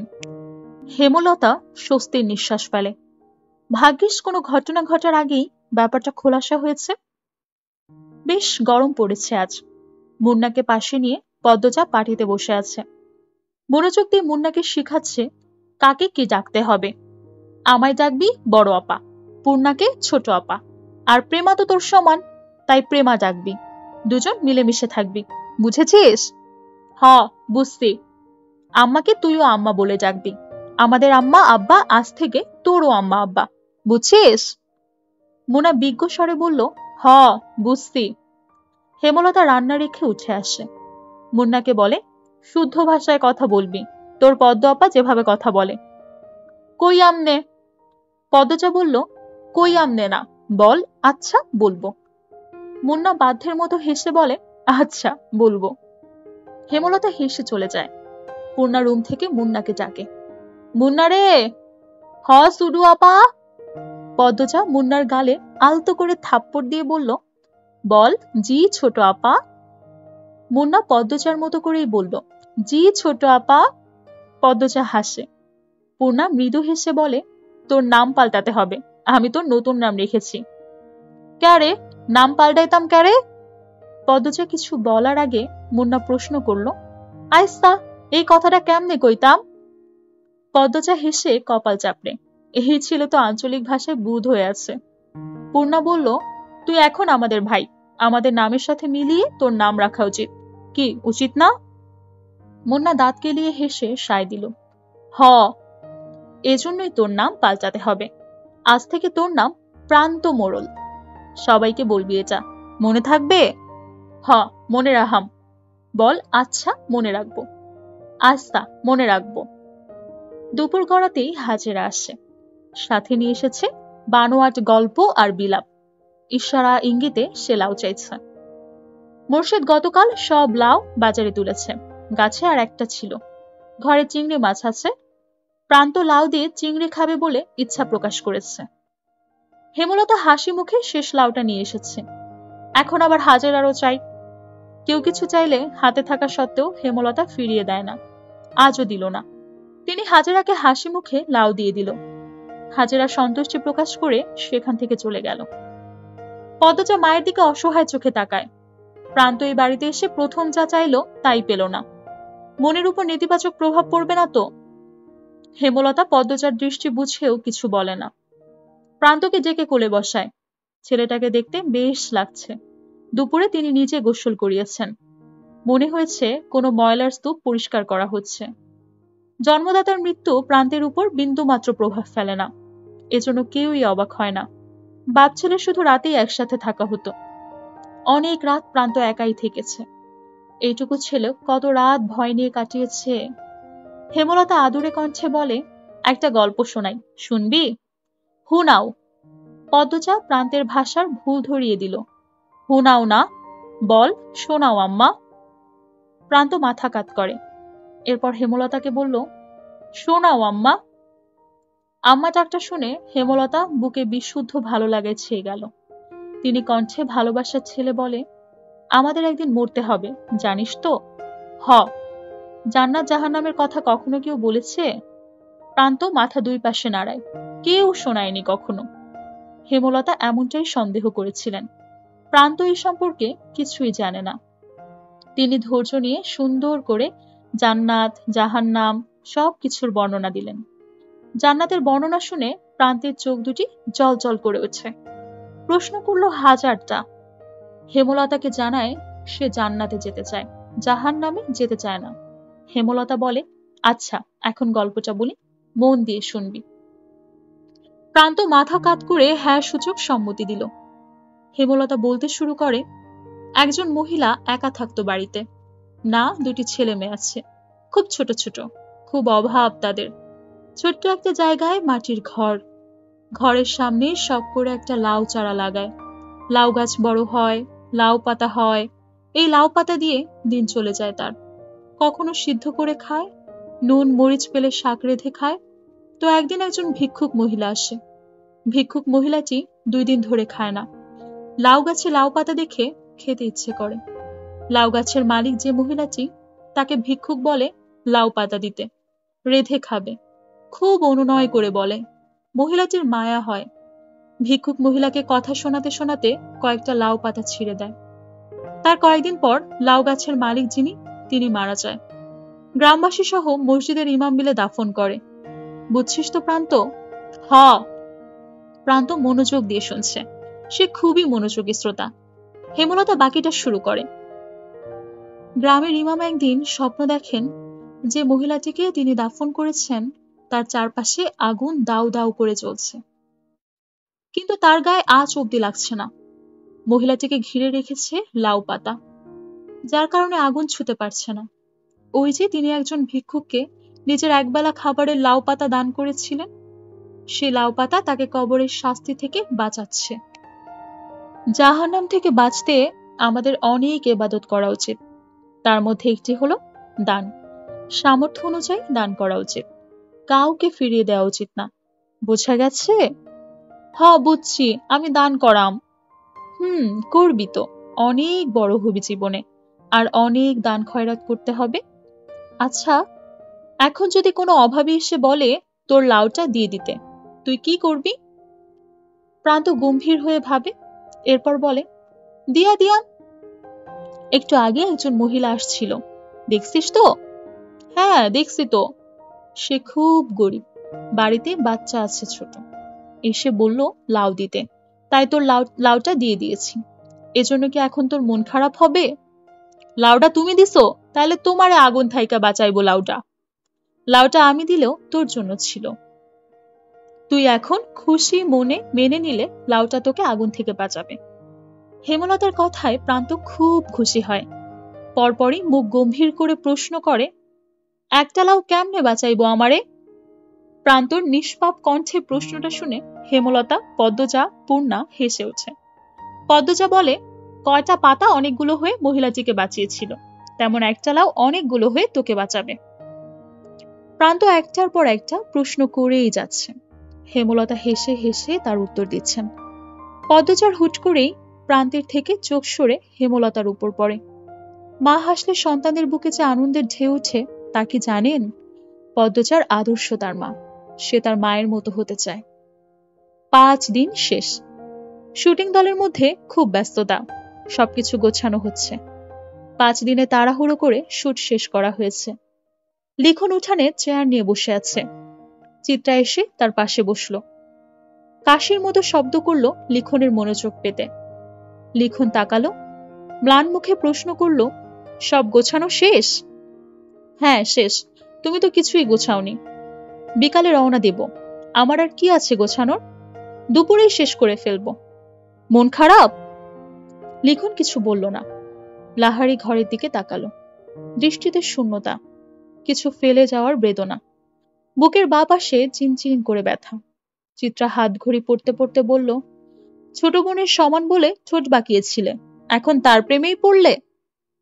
লিখন কিছু বলল না, দীর্ঘশ্বাস ছাড়ল। চিত্রা বলল, পদ্মজা কিন্তু অনেক বড়ই, আগামী মাসে ওর 17 হবে শুনেছি। এই গ্রামে 17 বছর বয়সী অবিবাহিত মেয়ে হাতে গোনা কয়েকটা মাত্র।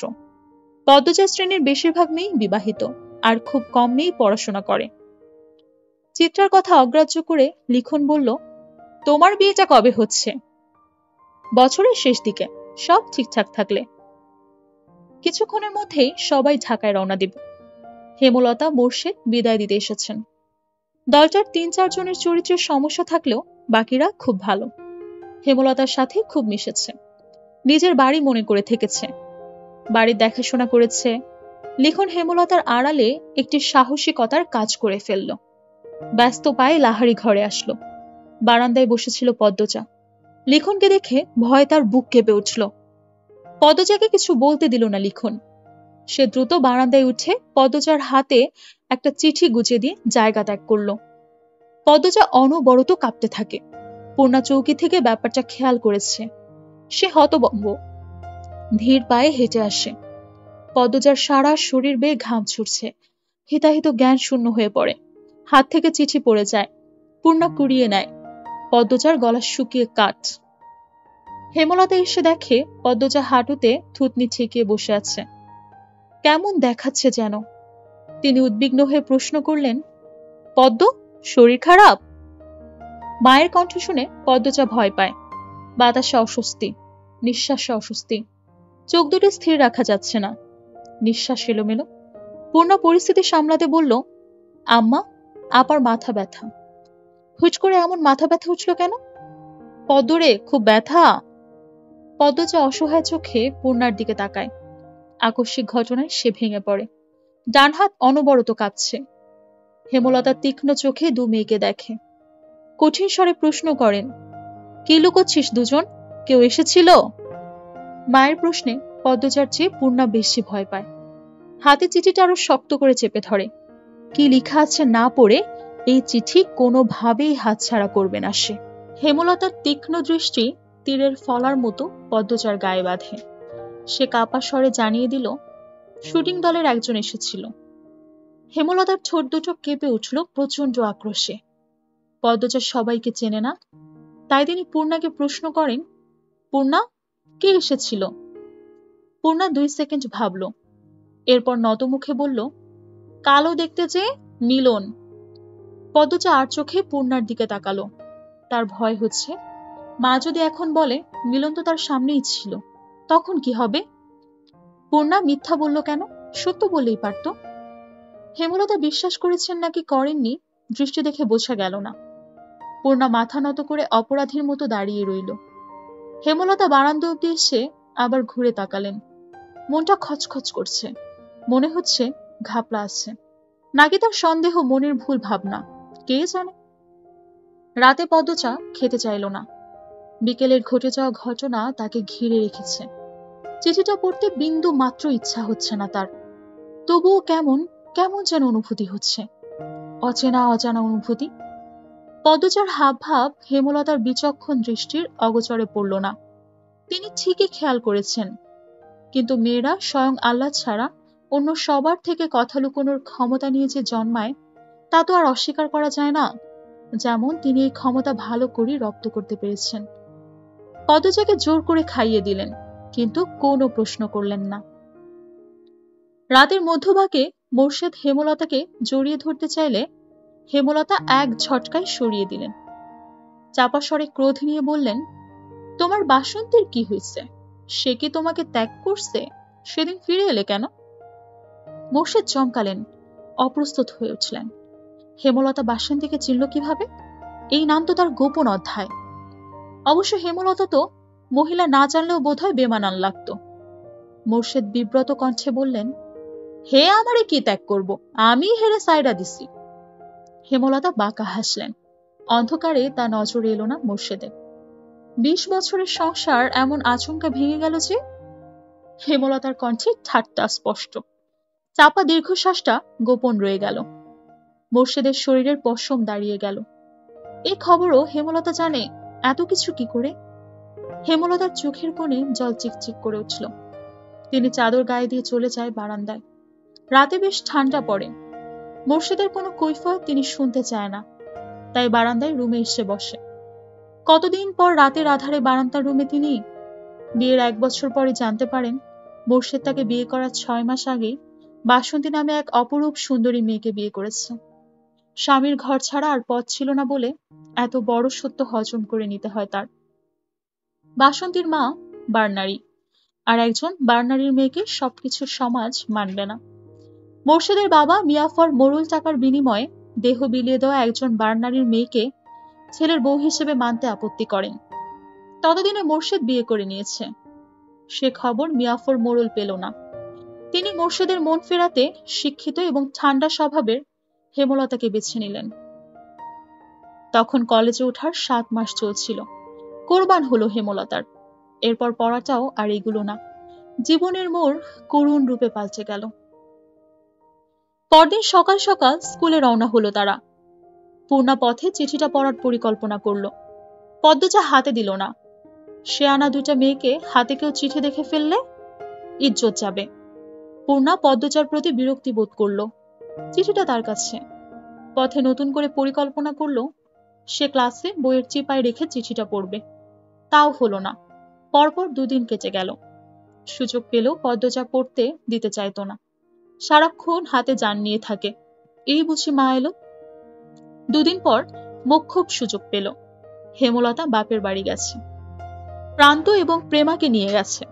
যদিও কয়েক মিনিটের পথ, দ্রুতই ফিরবে। পদ্মজার চেয়ে পূর্ণার আগ্রহ বেশি। সে চিঠি খোলার অপেক্ষায় ছিল। আজ খুলতে গিয়ে মনে হলো, যার চিঠি তার খোলা উচিত এবং তার আগে পড়া উচিত। তাই পদ্মজার দিকে চিঠিটা বাড়িয়ে দিল। পদ্মজা চিঠি খুলতে দেরি করছিল বলে পূর্ণা তাড়া দিল, আই আপা, খোল না, লজ্জা পাচ্ছ কেন? চিঠি এটা, কারো গায়ের কাপড় খুলতে বলছি না। পদ্মজা চমকে তাকালো, যেন পূর্ণা কাউকে খুন করার কথা বলছে। পদ্মজা বলল, কি সব কথা পূর্ণা? আচ্ছা, মাফ চাই, আর বলবো না। পদ্মজা ভাঁজ করা সাদা কাগজটা মেলে ধরল চোখের সামনে। প্রথমেই বড় করে লেখা, প্রিয় পদ্মফুল। পূর্ণা পাশে এসে বসল। দুজনের মনোযোগ চিঠিতে। প্রিয় পদ্মফুল, আমি ভেবে উঠতে পারছি না কিভাবে কি বলবো। আজ চলে যাব ভাবতেই বুকে তোলপাড় চলছে। তার কারণ তুমি। যেদিন তোমাকে প্রথম দেখি থমকে গিয়েছিল নিঃশ্বাস, কণ্ঠনালী। এতটুকু মিথ্যা বলিনি। সেদিন শুটিংয়ে সংলাপ করতে গিয়ে ভুল করেছি বারবার। না চাইতেও বারবার চোখ ছুটে যাচ্ছিল লাহারি ঘরের দিকে। বুকে থাকা হৃৎপিণ্ডটায় শিরশিরে অনুভূতি শুরু হয় সেই প্রথম দেখা থেকেই। প্রতিটা ক্ষণ গুনেছি তোমাকে দ্বিতীয়বার দেখার আশায়। দ্বিতীয়বার দেখা পাই যখন বেগুন নিতে আসো। সেদিন কথা বলার লোভ সামলাতে পারিনি। টমেটোর অজুহাতে শ্রবণ করি পদ্ম ফুলের কণ্ঠ। মনে হচ্ছিল এমন রিনরিনে গলার স্বর আর শুনিনি। রাতের ঘুম আড়ি করে বসে। তোমায় প্রতিনিয়ত দেখার একমাত্র পন্থা তোমার স্কুল। সবার অগোচরে কতবার তোমার পিছু নিয়েছি, তুমি বোকা, ধরতে পারোনি একবারও। সুন্দরীরা বোকা হয়, আবারও প্রমাণ হলো। এই রাগ করবে না, বোকা বলেছি বলে। জানতে পারি তোমার মায়ের ইচ্ছা তুমি অনেক পড়াশোনা করবে। অনেক উঁচু বংশ থেকে বিয়ের প্রস্তাব এসেছে, তাও তিনি ফিরিয়ে দিয়েছেন। সেখানে আমি তো অতি সামান্য। তবুও সাহস করে তোমার বাবার কাছে বিয়ের প্রস্তাব দিই। পদ্ম ফুলটাকে যে আমার চাই, তিনি রাজি হননি। নায়কের সাথে আত্মীয়তা করবেন না, আর বললেন তোমার নাকি অনেক পড়া বাকি, তোমার মা কিছুতেই রাজি হবেন না।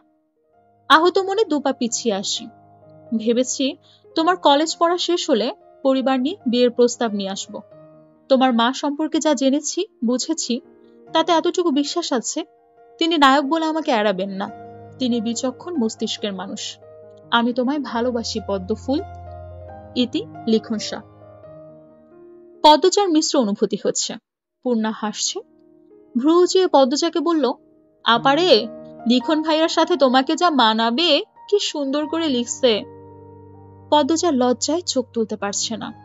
পূর্ণা বলল, একদম বিয়ের প্রস্তাব দিয়ে দিছে। আল্লাহ, আপা তুমি কিন্তু বিয়ে করলে লিখন ভাইয়াকেই করবা। আর কিছু বলিস না তো। পদ্মজা মিনমিনে গলায় বলল। পূর্ণা শুনল না। সে অনবরত কথা বলে যাচ্ছে। আমার ভাবতেই কি যে খুশি লাগছে আপা। নায়ক লিখন শাহ আমার বোনের প্রেমে হাবুডুবু খাচ্ছে। একদিন তো বিয়ে হবেই। চুপ কর না পূর্ণা। আই আপা, লিখন ভাইকে ফেরত চিঠি দিবি না? পদ্মজা চোখ বড় করে তাকায়। অবাক স্বরে বলল, কিভাবে? ঠিকানা কই পাবো? আর আম্মা জানলে? না না। পূর্ণা আর কিছু বলতে পারল না। হেমলতার উপস্থিতি টের পেয়ে চুপ হয়ে গেল। পদ্মজা দ্রুত চিঠিটা ভাঁজ করে বালিশের তলায় রাখল। ভয়ে বুক ধুকপুক করছে তার। আজ আমরা ইলমা বেহরুজের জনপ্রিয় বিখ্যাত গল্প আমি পদ্মজা উপন্যাসটির 1 থেকে 10 পর্ব পর্যন্ত পড়ে শেষ করলাম। আমরা খুব শীঘ্রই আসছি পরবর্তী পর্বগুলো নিয়ে। ততক্ষণ আমাদের অন্যান্য অডিও বই শুনতে থাকুন। অবশ্যই পজিটিভ সময় ইউটিউব চ্যানেলকে লাইক, কমেন্ট এবং সাবস্ক্রাইব, শেয়ার করতে ভুলবেন না। ধন্যবাদ।